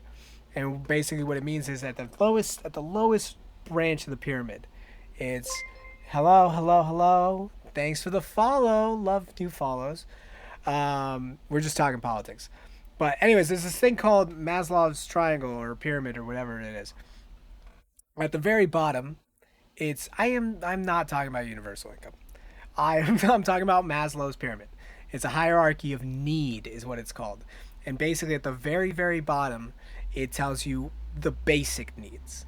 And basically what it says is, if you are on one branch of the pyramid, you can't think about the other branches of the pyramid. If you're on the very bottom, then what you are concerned with is food, water, shelter, and safety, right? So what I'm saying is a government should be able to provide you access to food, access to shelter, and access to water, and a measure of safety, right? I'm not saying that they have to give you those things, but what I am saying is that you should be able to get them. It is a government's job to assure that that is a possibility for you. You know, like, I'm not saying that the government has to feed you, but what I am saying is that they have to make sure that the store is full of food, right? I'm not saying that the government has to give you water, but they do have to make sure that the water is something you can access. It steals things from other people and then gives it to you. Contextually, yeah. I mean, that's what taxes are, right? Taxes are a way of taking it from one person and giving to another. But the question is that the government should be providing things. Like, we're not talking about what it is. I'm talking about what it should be. Well, it should be something that provides you this stability, the basic stability. And then the rest of it is up to you. You know, like, you should be forced to work for better things. But there should be some general basic needs that are met. Or at least not met, but, like, accessible. General, what's up? It's been a while. Thanks for coming by. We were talking about the thing that matters, but where's this stream based? Eastern seaboard of the United States. I'll give you that much. And the only reason I give that much is because the sun goes down at a certain time and you can just kind of tell. Mm-hmm. People survived before governments and they had their basic needs met. I'm not saying that they didn't survive before the governments. What I am saying is that they just, like... All right, so I'm not saying that they didn't survive before governments. What I am saying is that a government will outlive any individual. Not every government will outlive every individual, but governments definitely have the potential to outlive the rest of us. It just does. That's just how it works. The FBI pushed out because of all of that, and then go to Twitter and do the same thing, lie to the American people. It's unbelievable. So this is against the Twitter lawyer, right? Sorry, Streamlag, I was asking what state you're at. I won't give that because it's small and I might get doxxed. How about we get everyone a gun in America and they can go out and hunt for their own food. Food met, then we'll give them a hatchet and an axe so they can cut down trees. Housing met. All right. Now we're putting out solutions. I like creativity. This is what I'm here for. Now, here is the problem with that. If everybody hunts for their own food, we will run out of food. And I can tell you that for sure because there is a reason why they put limits on how much you can hunt. And now we got to get the government involved again because they have to be the ones that set the limits. Because if not, people will abuse that and they will overhunt. And then there will be somebody stacking up the food. And then there won't be enough food to go around. If we're talking about a hatchet and an axe. Hatchet and an axe. Hatchet and an axe. Hatchet and an axe. Actually, that one's not bad. Yeah, that's what I'm saying. They almost killed all the buffalo. We can't go down that road again. But then the question is, who sets the rules? Who sets the numbers? And if we're talking about the trees, then yeah, I mean, technically we could all chop down trees. But then who decides where you're going to put your house, right? Like, what if I really like this spot, but somebody else wants my spot too? Like, anarchy works only so much, you know? And that's the problem. Because, like, as much as I would love to say, like, yeah, just build your house wherever, like, technically, like, in an anarchy, like, what's to stop me from saying, hey, my property line is, like, this entire forest here? And then someone's like, well, I want to build a house in that forest, too. Find your own forest. And they're like, well, I need the wood from your forest. All right, well, you know, pay me for that shit. And then it gets complicated. What are you going to pay me with? How do I know that this is useful in a place with no government? Blah, blah, blah, blah, blah, blah, blah. Governments will ultimately outlive us all. Unfortunately. But, as I've said before, and I will continue to say, the current system and the way that the system is designed is working as intended. And the intention is to make sure that the people in power remain in power and the people without power remain without power. That's just the basics. This is how it works. And, like, Twitter is kind of in the same boat here. Texas, Georgia, New York, California. Eastern coast, the eastern seaboard. I will give you that much. It could be in Florida. It could be Maine. It could be anywhere in between. I do have a preference for New York, though. I'll give you that much. I do like New York. Although I like all those states. Not going to lie. Hello. Hold on. I think you're being a little pedantic at this point. Firstly, there are not enough big game species in America to provide the protein that we need for our diets. All right, that's not great. Go down, giving them... Yep, it's a bit of a ridiculous idea. I think that all of our basic needs are accessible in this country, especially with the infrastructure that society provides us. Yeah, and see, that's a fair point. But you know what would help? It's more public transportation. Let me put it this way. You know why China is a communist nation but still somehow manages to keep that power for years and years and years? Because they've been improving their infrastructure. And in a tangible way. You know? Like... And that's fine. But, like, you know, then it comes to your definition of work, right? Like, physical work is incredibly important. And so is digital work. It's just like one gets paid more than the other. But really, the problem is everyone's not getting paid enough. Some people are getting paid way too much. I will agree there. That is totally fair. But everyone isn't getting paid enough. They did a check on the inflation rate. If you were looking at the minimum wage, your minimum wage should be pretty much almost $30 by now. Physical labor work is whatever someone will pay you. They're getting paid for doing their job. They need to do their job. They're extremely fortunate. Look, I agree with that, but I think the entire way that people are getting paid is the problem. Because you're working a labor job, and I'm not going to make any assumptions about the job, although I think you told me that it's construction, like manufacturing and like a factory. But labor jobs and most jobs are paid hourly. And I think therein lies the problem, because what a company is basically asking you to do is to value your time and then give that to them. You are in essence, you're exchanging time for money, right? 12 hours on a flight line. These people are working 12 hours in an office with a bed. Something that we can figure out. I stopped getting paid enough to make my basic needs.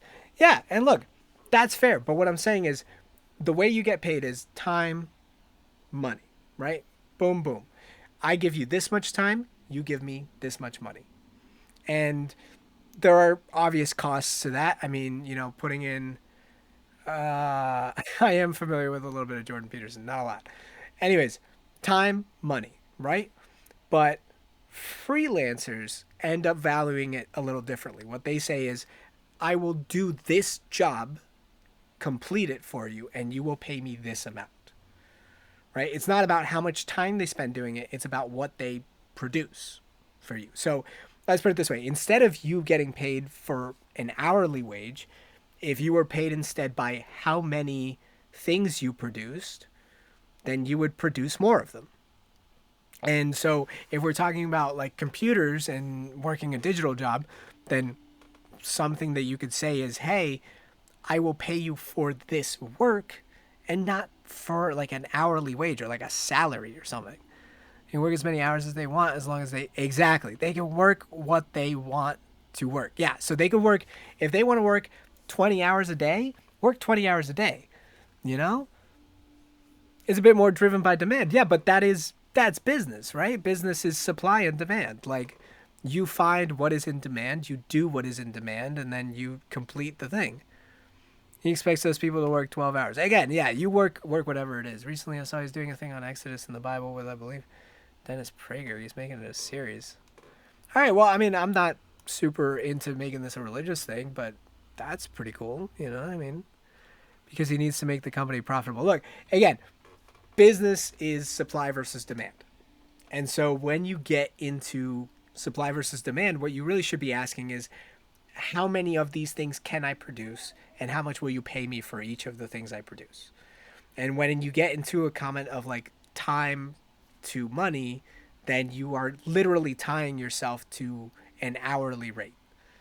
And that's where we're suffering. We're suffering because all business is now time in exchange for money, and then the people with power aren't even playing that game. The people with power just put their money in to do more money. Like, money just makes more money. Am I religious or secular? I was raised Catholic. I'll put that out there. As for, am I a practicing Catholic? I know all the stories, and I went to all the Saturday schools, and I did all the things, and now I just kind of like vibe, you know? I mean, like, we celebrate Christmas. I told my son the Christmas story the other day, you know, Jesus, the star, the Virgin Mary, all that crap. But at the same time, like, my thoughts spiritually are just a little more confused, I guess. I believe that there is a God. I believe that he is everywhere and every when and all over, you know, omnipotent and all that stuff. But at the same time, like, you know, like, is God directly interested in my life and wants me to personally succeed and wants the best for me? I don't really think that. I think God is busy doing God stuff. You know, he bought the company. If he says everyone works 12 hours, they can either work 12 hours and get the wage, or they can quit. Yeah, boom. And again, like, hourly wages are standard. Hourly wages happen all the time. You know, hourly wages are just part of our economy. But I really believe that you should just screw the hourly thing and just be paid by what you produce. Like, if you are a writer and you need to produce, I don't know, 10 articles a week, produce 10 articles a week. If you're, you know, a businessman and you need to close on 10 different deals every month, then close 10 deals a month, you know? Do what you got to do, because you should be paid based on the production value that you offer and not the amount of time that you put into whatever it is. And if we are getting into personal anecdotes, I can tell you this personally. I watched somebody spend hours making one of the worst presentations I have ever seen at an old job I had. Right? Literally, one of the worst presentations I've ever seen. And they spent hours getting this thing ready. So much time was spent putting it into this thing that like they literally spent like days and or weeks trying to get this shit together. And then when they came up there and they were trying to like do the presentation and present to some of the wealthiest people in America, by the way. They were trying to make this presentation and they were like stuttering through it. They were stammering through it and they had to like just basically like tap me in, be like boom chunk, and I had to walk in there and be like, listen, this is what the program does, this is how it works, this is why we do it, this is the facts, these are the numbers, this is the thing, boom boom boom.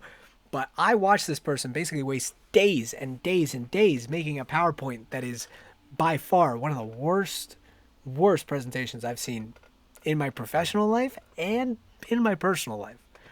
And what I'm saying is, instead of spending all that time making that presentation, she could have delegated that shit to me. I would have gotten it done in 5 hours, and she would have been done with it, and it would have been a better presentation in the end. I could have even done the presentation. My God. People are not willing to work the hours that you've asked them to. They can go find another job, and you can fill the spot that someone is willing to do it. Yeah. I mean, no, okay, look, here's the thing. Regardless of what they were doing, I'm not saying you're being unrealistic. I'm saying Musk and his employees, does being the two parties, need to have some realistic expectation. Yes, that is also a good point. Like, you can't just walk in there and say, hey, guys, I know you were used to, you know, kind of this loosey-goosey whatever schedule, now work 12 hours a day. 8 hours, yeah, all right, totally. I totally get that. That's fine. That's, like, standard. I think maybe it's a little go-to here and there, but, like, cops work 12-hour shift, firefighters work 24-hour shifts. People in the military work 12-hour shifts. But these are all really high intensity jobs though. Like you're not doing yourself a favor. And on top of that, that's not really helping your case either. I don't think they should work those shifts either. I don't want a cop at the end of a 12-hour shift. Like can you imagine? Look, I could see a cop at the end of a 6-hour shift being like, a little tired, you know? A cop at the end of a 12-hour shift? Hell no. Hell no. They're going to be pissy as fuck. 16-hour shifts? Like, I don't know, man. You're leaning on, like, sleep exhaustion kind of shit. These people are getting paid substantially more, so no, I do not. Yeah. I mean, again, they're getting paid a lot. They're getting paid a lot for what they do. And that, I think, is up to everybody to decide whether it is worth that amount. Again, I definitely think that they could charge them less. And again, salaries might not be the way to do it. It might just be better to say, hey, I will pay you this much per code. Like, per code that you make. You know? Or if we are going to be using your code, then we will pay you this and this and this much for that.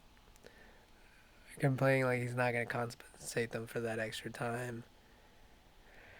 I mean, here's the thing. Again, overtime should be paid more. Thoughts on recent bipartisan immigration deal? What's the recent bipartisan immigration bill? Hold on. Is this the one Kristen Sinema was talking about before she did the thingamabob?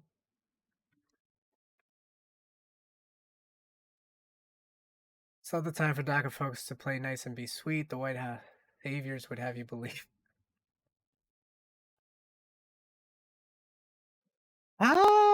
Okay. Representatives Garcia and Correa say they can't support the Sinema Tillis immigration framework. Why? Our nation has the moral and legal obligation to guarantee the rights to seek asylum to individuals who arrive at our borders. The proposed ban would reinstate the Title 42 expulsion policy. Yeah, the one that said that they can't come in because they don't want to spread sickness. While significantly increasing funding for border security, it bolsters a deal to further militarize the border and lacks necessary accountability measures that comprehensive immigration reform would have delivered. In addition to border security funding, the Sinema Tillis framework would also further expand the use of detention centers. Oh, that is really abusive. Oh, no. Which remain rife for abuse. It would lead to longer jail periods and extended time with limited access to legal counsel or due process. It would also bar TPS recipients from receiving green cards. That's tricky. That is tricky. Finally, the current proposal creates a lifetime bar for individuals and their families to receive any immigration benefit, including asylum, and harsh sanctions for individuals who fail to appear in court regardless of their fear of persecution. Okay, hold on. Hey, that's the Lord's work, buddy. You go do the Lord's work. Have fun. They give you that money, the salary. Okay, hold on. I wanna read what the actual bill is, because reading someone's reaction is not entirely what I want. Here, hold on. Now, I'm gonna preface this by saying I am an immigrant, so I am biased on this one. You know, I will admit I have my bias, and my bias is I came here. I was 5 years old. I'm here. I'm Colombian. I'm American. I went to American schools. I learned English. You can't even tell I have an accent. Puedo hablar español. But I know immigrants. I know lots of immigrants. I know lots of different kinds of immigrants. I know what they've been going through. I even worked personally trying to help the government help immigrants. So let's see how this goes. Hey, see, there you go. Like, immigrants are pretty much everywhere. Again, illegal immigrants are kind of just one of those things. Like, you kind of have to think about how illegal, where illegal, why illegal, like, like, do I like the illegal immigrants coming here and causing crimes and violence and drugs? No. Do I like the illegal immigrants that are just kind of like coming over for vacation and staying for long periods of time? I mean, I don't have anything particularly against them, but at the same time, like, not great. Like, there's lots of different kinds, But anyways, bipartisan bill on immigration that includes extension of Title 42, legalization of DACA recipients, and more funding for border security is in the works. Bipartisan immigration deal. The proposal would provide a path to legalization for 2 million undocumented immigrants brought to the U.S. as children, known as Dreamers. All right, I think everybody can agree on Dreamer stuff. Not that it matters, but where I'm from, I'm generally pro-immigration. Sounds like a good bill, but I would be willing to give green cards to TPS recipients. Yeah, I mean, again, it's immigration is really tricky because for most people, what ends up happening is you get that line where it's like, we have enough problems here. We have enough problems, whatever. And like, see, there we go. Dreamers are fine, but their parents should be deported for violating the law. Like, I get that. But at the same time, they only violated one law, and like, who hasn't violated a law here or there, Like, who hasn't, like, jaywalked and done shit like that? Is this a little more extreme? Yeah, it's a federal law. It's a felony. But, like, deportation, separating a family, making sure that a parent never sees their child again, or at least that a child has to visit a faraway country that may or may not be dangerous, is hard. That's a hard line. Like, here's the thing. I'm not sure that they should be deported, but I do think they should pay a fine. I think there should be, like, a huge fine. It's a penalty. Like, you broke a law, you should pay the fine. At the same time, like, do I think that after you pay the fine, you should now be eligible for immigration? Maybe some kind of temporary legal status? Maybe? But again, it depends on the individuals. This country was very dangerous at one point. We made it not dangerous. Hence, those people can do the same thing. Exactly. Yeah, that is also true. That is also very true.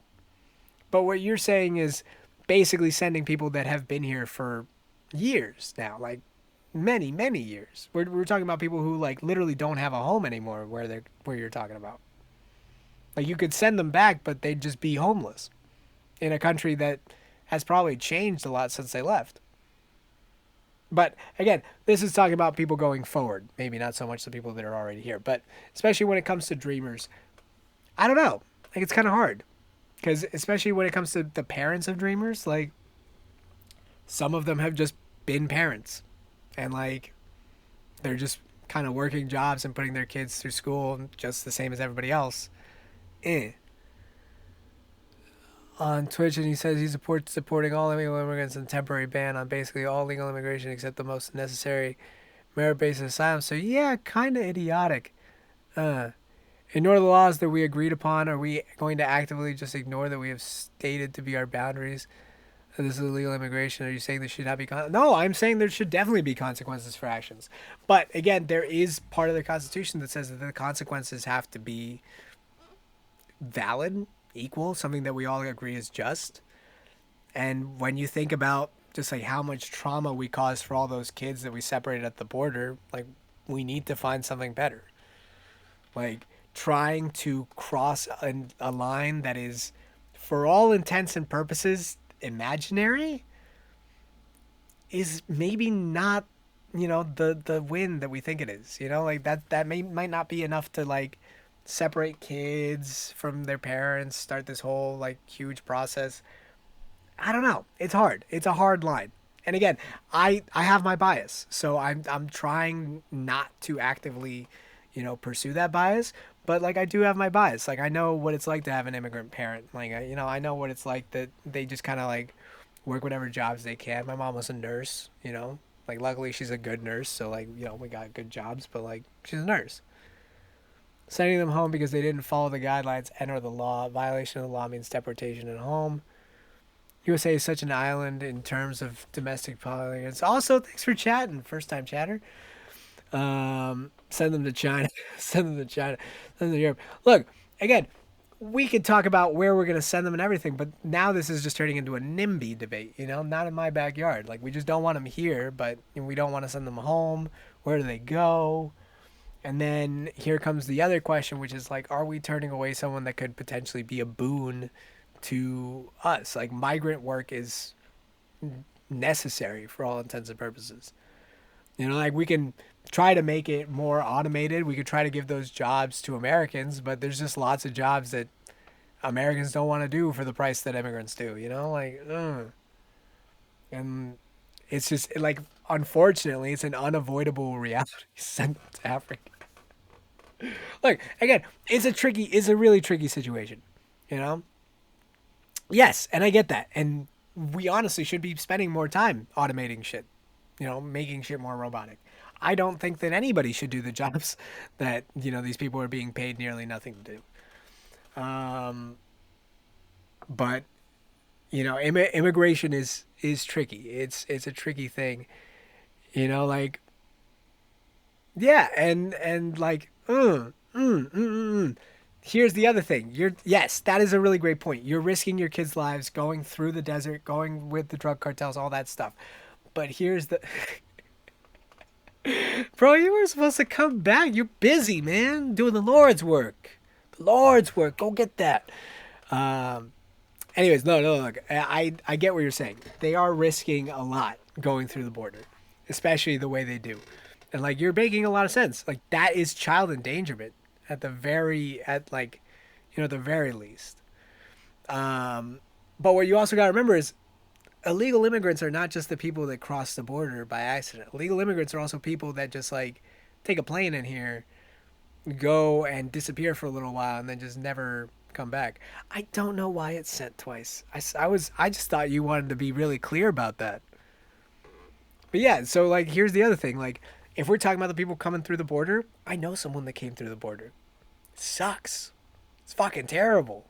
The story he told me, whoo, man, almost lost a few fingers. Like, no, hell no. But like, like, we're not talking about just the awful people. We're talking about all people, right? And some people were just kind of stuck. And yeah, they did violate laws, but some of them are not actively endangering their children. Some of them just kind of got stuck.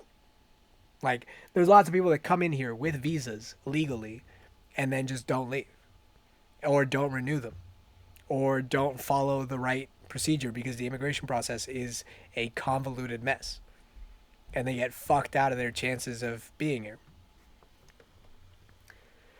Create a legal categorization for border crossers and other forms of illegal immigration, and classify illegal border crossing with a minor child abuse and tough punishment, but the other forms who here can get amnesty. Many of them, and if they do not get the appropriate paperwork done, they should be deported. That also includes them to have extensions. Allowing them to have extensions. I mean, see, that's the thing. Like, you need to. Here, okay, so here's the real thing. If you look at the entire paperwork that is immigration, it is very unclear. It's very unclear. It's very difficult to be done. And it is a convoluted mess. It is. And there's all sorts of different categorizations and da da da da da. I mean, we could talk all day about this. Like, Melania has a fucking genius visa that is meant for budding geniuses like Einstein, Nikola Tesla.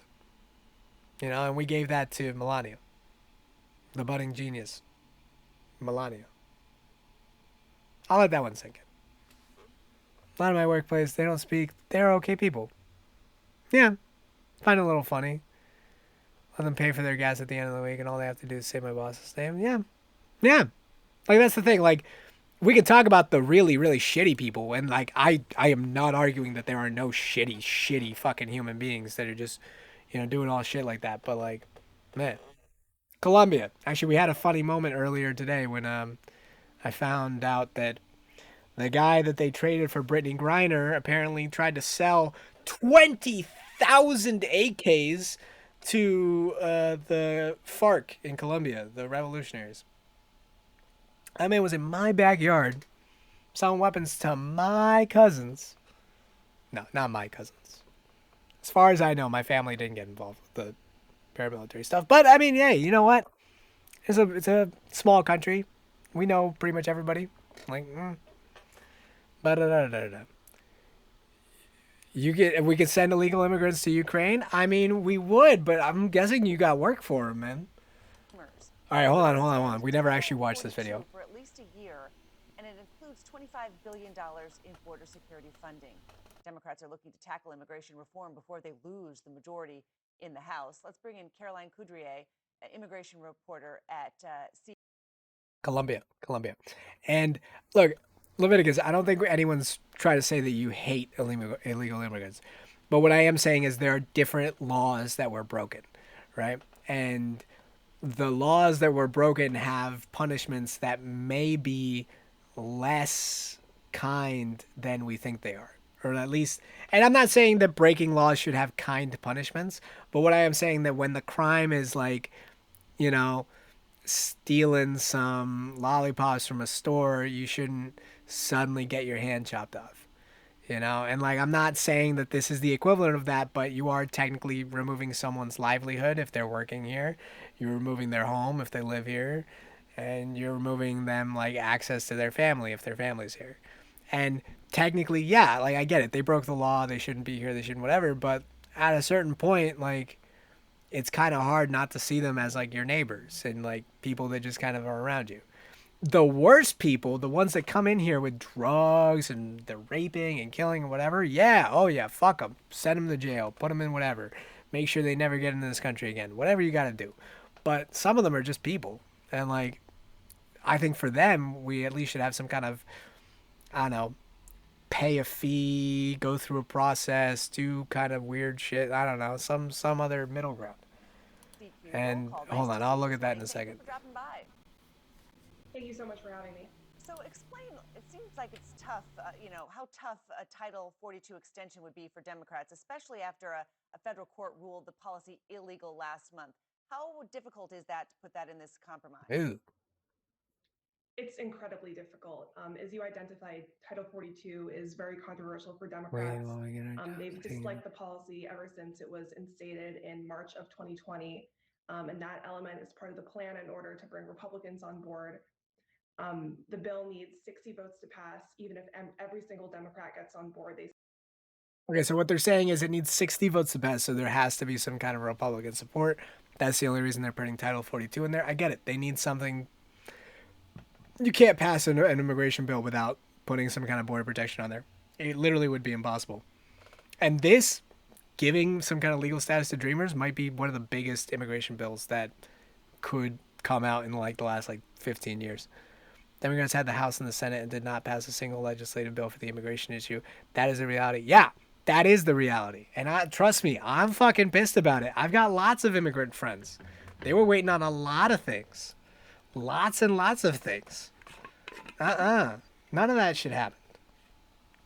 And like they hyped that shit up. Latinos showed up for these people, right? And like, look, I'm not saying Republicans would have done much better. I've seen a Republican-controlled Congress that also did not pass shit about immigration. I mean, they did, but it was all restrictive. It wasn't opening anything up, you know? We still need 10 Republican votes. And the Biden administration right now is planning to wind down Title 42 by December 21st under court order. So extending it could potentially buy some time for Republicans as they seek to kind of streamline activity at the border. Okay, that's actually a fair point. We do need to streamline the border a little bit. It's congested. They're not looking through people enough, et cetera, et cetera, et cetera. But the solution is information. It's like, I thought like 40% of Latinos voted Republicans in the midterms. We did. Yeah, Latinos are a mixed bag. We're all over the place.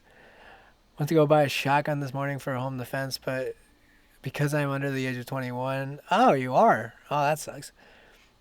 Grace period because Biden made it to where my background check is delayed. What, it takes an extra 10 minutes? I do support the bipartisan EAGLE Act, which lifts caps on H-1B visas. That's nice. Look, most of the visa things are just, I don't know. They have like a lottery system going on. Like, immigration is such a wild fucking bag. When are you going to get off the plantation, my friend? The reason we refer to the Democratic Party as plantation is that you are all the workers, and they are the plantation owners reaping everything you have made. And they have to give you nothing in return. Look, again, I think the real problem is the election. The election is just, you know, the way that we run elections leans itself to extremist candidates. And then extremist candidates give you nothing. Because they don't have to give you anything. They don't have to give you anything at the end of the day. And that's what they do. They keep on getting your power. You know, you give them the power that is voting, putting them in the office, and then they do nothing for you. And it's the same on both sides, which sucks. Again, it's people with power keeping the power, people without it staying without it. And like, again, immigration's such a sensitive topic. I shouldn't really be getting into it too much. But like, you know, what have Democrats given anyone? Well, they tried to give people that the what's it called? Student loan relief. They tried that one. Got blocked. They tried giving you health care, but that got blocked too. Yeah, there you go. Go get it. And reminder of viewers exactly Good what luck. Title 42 is. Yes, Title 42 is a public health directive that the Trump and now the Biden administration have been using to effectively turn away migrants at the U.S.-Mexico border without hearing their asylum claims. Immigrant advocates say that this runs against the rights of migrants to seek asylums at U.S. borders. I mean, no, they can't just snap their fingers and make that disappear, but they can make money appear.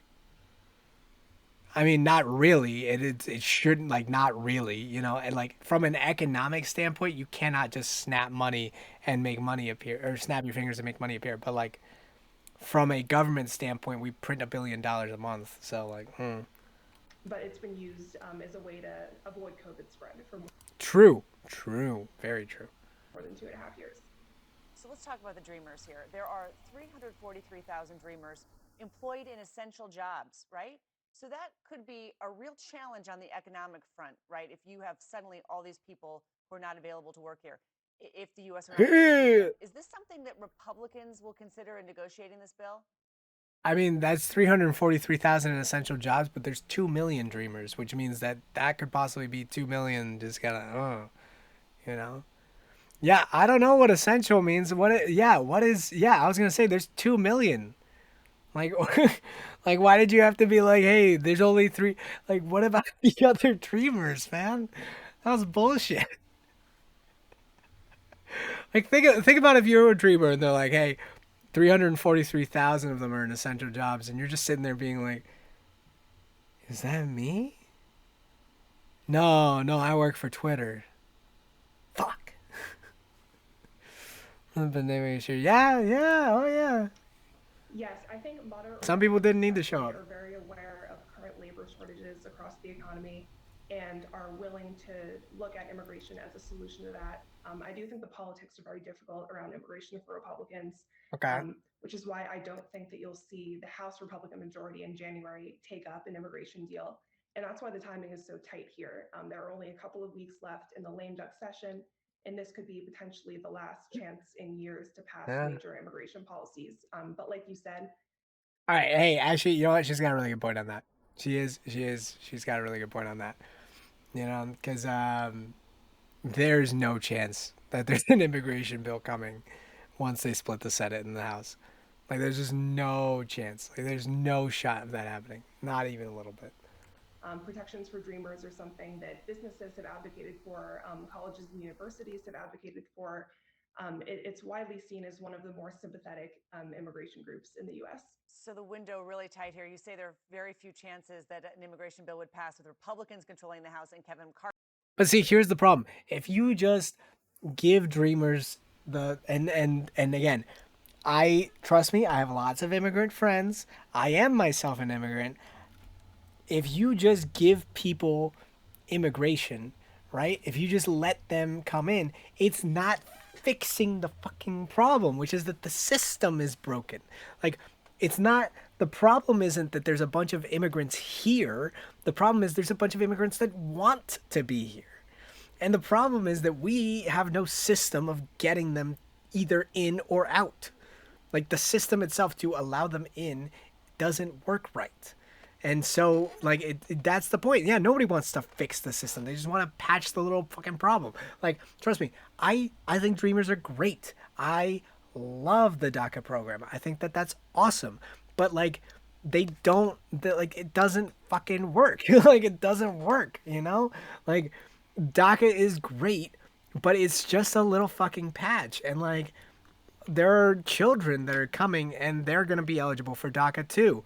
And it's just going to encourage more parents to just bring in kids and sit them down and be like, hey, eventually you'll get to be a dreamer and then you can be legal. Like, that's not a good fucking solution. The solution is make it an easier time for parents to come here, make it an easier time for skilled workers to come here, and, like, stop fucking judging people based on the country they come from and for the skills that they offer.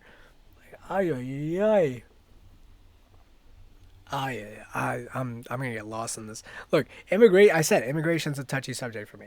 I'm trying to keep it not so biased, but at the same time, like, never let a good crisis. That's a politician thing. It's not even just Dems versus Republicans. Like, you need it. Like, it has bipartisan support solely because they're keeping in Title 42. If they remove Title 42, all that support's gone. Like, it's all tied to this Title 42 shit. And that's another stopgap, But I think this will get passed either way. How about you? It's hard to get my hopes up. I'm going to be honest. It's hard to get my hopes up. It'd be nice. It'd be nice to see it. But at the same time, like, that Title 42 thing, I know someone's going to start throwing up hands, being like, it's too extreme. We can't do that. We're still separating families and da-da-da-da-da. And, like, yeah, like, that's not great. But you got to start somewhere. And, like, this is a patch. It's a patch. And, like, what we need is, like, comprehensive reform. Title 42 is good and bad. Title 42 is good because it would stop the spread of COVID. Essentially, it was there to make it so that the border was on total lockdown. But on the other hand, it's bad because it's not meant to, like, test people and make sure that they are healthy enough to come into the country. It's just a full-on stop. So it just means nobody comes in. And, like, yeah, that's fine. Like, that's fair. It's also a good point. You shouldn't be coming in here if you don't have permission to come in here. Right? But the solution to all of this is information. It's information. You know how you secure a border? Drones, cameras. It's stuff that we have. It's stuff that we know about. Like, get some drones, put them on whatever. It's Title 42 banned. It's not all right. Fine. It's not that restrictive, but it basically puts a full-on stop to anybody actually getting inside. So before, what they would do is they would like let you in, and then they would kind of like put you in a little like residence or something, process you, then send you back. Title 42 makes it so that if you show up and you don't have the right papers, you don't have the right anything, it doesn't matter if you're asking for amnesty. It doesn't matter if you're asking for whatever. They're going to make you wait on the Mexican side of the border. And the problem with that can be that if you are fleeing from violence in Mexico, then staying on the Mexican side of the border is essentially telling you to wait until either you are contacted by immigration or the gangs find you first and kill you. And Mexico has improved a lot. Don't get me wrong. It's not trying to harp on that. But on the other hand, there's countries like Haiti, where the president was just recently assassinated. But right before he was assassinated, he managed to dissolve parliament. And then the gangs took over and started shooting up like 2 or 3 neighborhoods. And basically went through and raped the women and murdered the men. It's a fucking shitty place. Is it going to stay that way? Probably for a little while. But like, you know, you know, you're kind of just stuck in a bad place. Anyways, my point with immigration is it's a little bit of a touchy subject for me. I don't want to get too biased here. But what I will say is that, you know, you gotta, if you stop at the Mexican embassy for accommodations, they'll take you in. But if you're fleeing Mexico, I'm pretty sure with or without Title 42, you still have the legal right of asylum. Yes, but the legal right of asylum is something that takes due process to process. And Title 42 says that you have to wait for that process on the Mexican side of the border, where you could, in theory, still face danger, even if you are fleeing Mexico. And that's part of the reason why people are against it.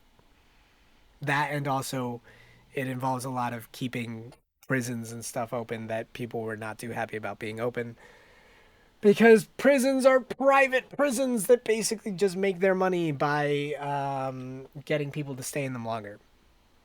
But now I'm getting into a whole different thing, I think.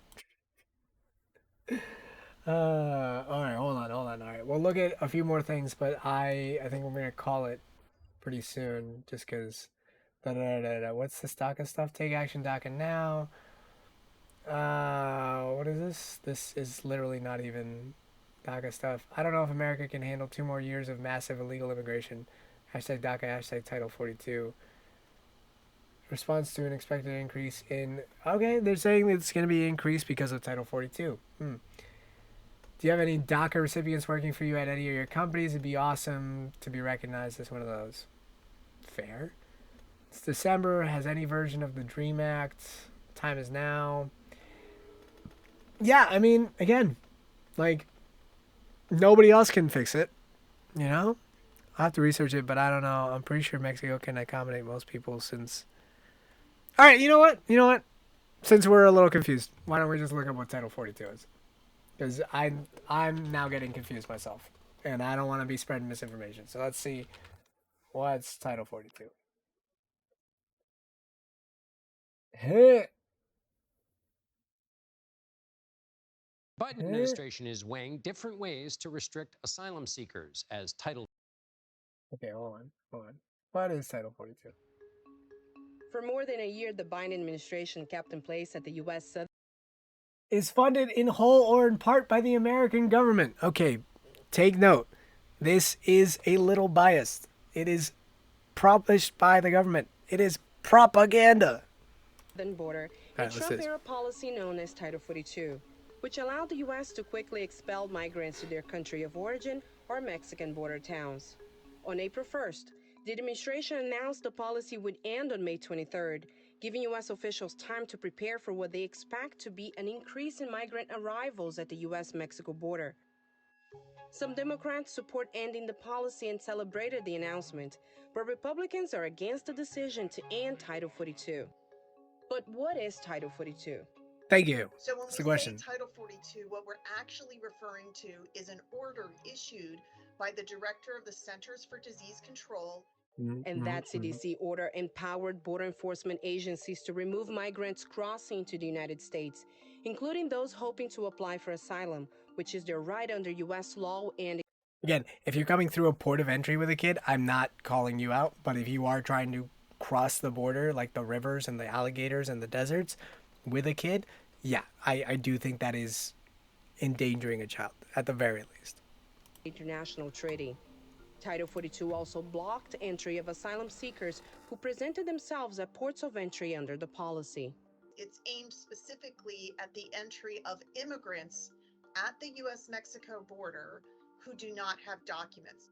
Once Title 42 was implemented. All right, and here's the only thing I will say about that. It may be hard for some of them to have their documents, depending on where they're coming from. And to really put context on this whole situation, I'm going to tell you guys a story my mother told me from Colombia. She used to be a nurse in Colombia. She used to work in some of the more out there places. A woman came in for a checkup. She said, I've just kind of been feeling strange. I don't really know what's going on. My mother took a look at her, kind of figured it out and said, you're pregnant. And the woman just looked at her and said, how did that happen? No fucking clue. Literally did not know. Just didn't understand the concept. Didn't know how it happened. So when you're asking if these people have the proper documentation to come in, it may be worth asking if they know what the proper documentation is and if they ever had one in the first place. Because I'm going to be honest, some of these people just don't. And I can already hear you guys typing in the chat that might not be the best people to let into the country. I am not saying I disagree. What I am saying is that sometimes those people are the most desperate and maybe needing the most amount of help. Implemented at the U.S. We don't have to be the ones to give it to them, but somebody does. Mexico border, immigrants encountered by Border Patrol officers were sent back to Mexico within hours or back to their country of origin within days, without any legal consequence to those who try to cross between ports of entry. They were also blocked from asking for asylum. If they had been Boom! That's what I was talking about. Blocked from asking for asylum. You literally just can't ask for asylum. Processed under immigration law, there would be a consequence that would make it harder for them to come back legally under immigration law. So by using Title 42, there was no consequence. And therefore, what we saw was many immigrants, particularly Mexicans, who had been expelled back to Mexico, would simply try again. Is this what we want? This is not great. According to U.S. Actually, speaking of Canada, a lot of them do go to Canada. Yeah, a lot of them do. Because Canada's very welcoming of immigrants. Actually, very right. In fact, some of them even pay you to stay there because, they just got like a bunch of land that they just can't really use. Customs and Border Patrol data, Title 42 has been used in most of the estimated 2 million expulsions of migrants from Brazil, Central America, Haiti, Mexico, and Colombia since March 20. Why you gotta call me out like that? Look, what I will say is these Colombian immigrants, Colombia's been having a rough time, okay? And let me tell you guys why. Because Colombia shares this border here. This border here we share with Venezuela. And Venezuela is having some fucking problems.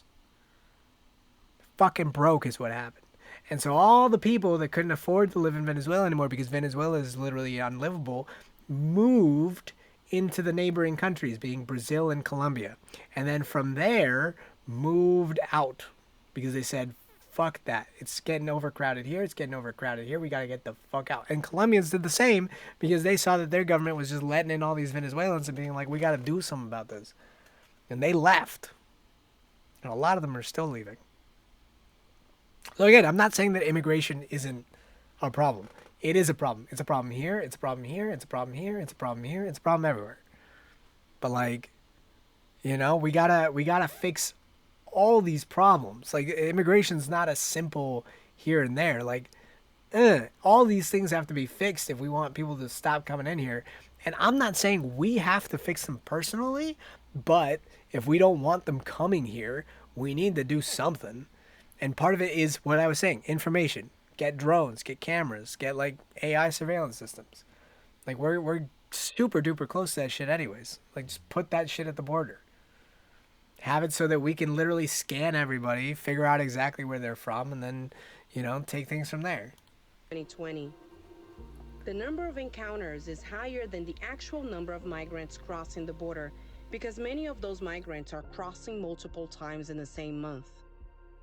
And if this is going to continue, this is bullshit. Because, again, you cannot just keep fucking crossing until it works. This is also a fucking problem. This is a problem. If this is what Title 42 means, this is also a fucking problem.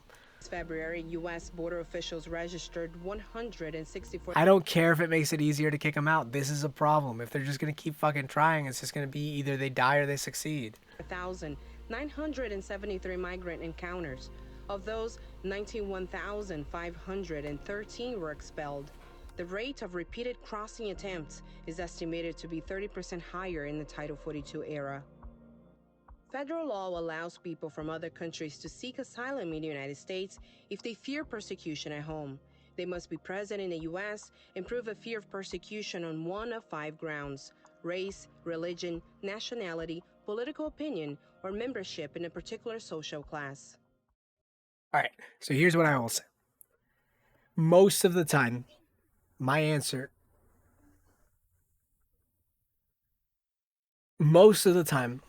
to these things is fairly simple. We already have the solutions to these problems. There is a way forward. When it comes to economies, we've got examples of very, very high functioning economies that we can take lessons from. When it comes to militaries, America's got that one pretty figured out. We got that. Healthcare, there's countries that have excellent healthcares. There's a country out there that literally will send you ambulances in the middle of the night to just kind of take you to the hospital free of charge for anything. And the ambulance isn't even actually an ambulance. Sometimes it's just a doctor in a box that just kind of comes by and just fixes shit up. When it comes to immigration, there's not a lot of very successful data. There's just not a lot of countries that have done an excellent job with immigration. And it's an international problem that requires an international solution. If it were me, I would propose some kind of coalition of Americas, saying that all the American countries talk together and come up with some kind of solution. Would America have a large voice in that? Probably. Would Mexico have a large voice in that? Probably. But at the same time, it would give a voice to some of the smaller countries like Haiti, Nicaragua, El Salvador, all those tiny fucking places. And maybe they'd finally figure some shit out. I mean, what was it? El Salvador and Nicaragua, I think, were... Here, hold on. Central America map.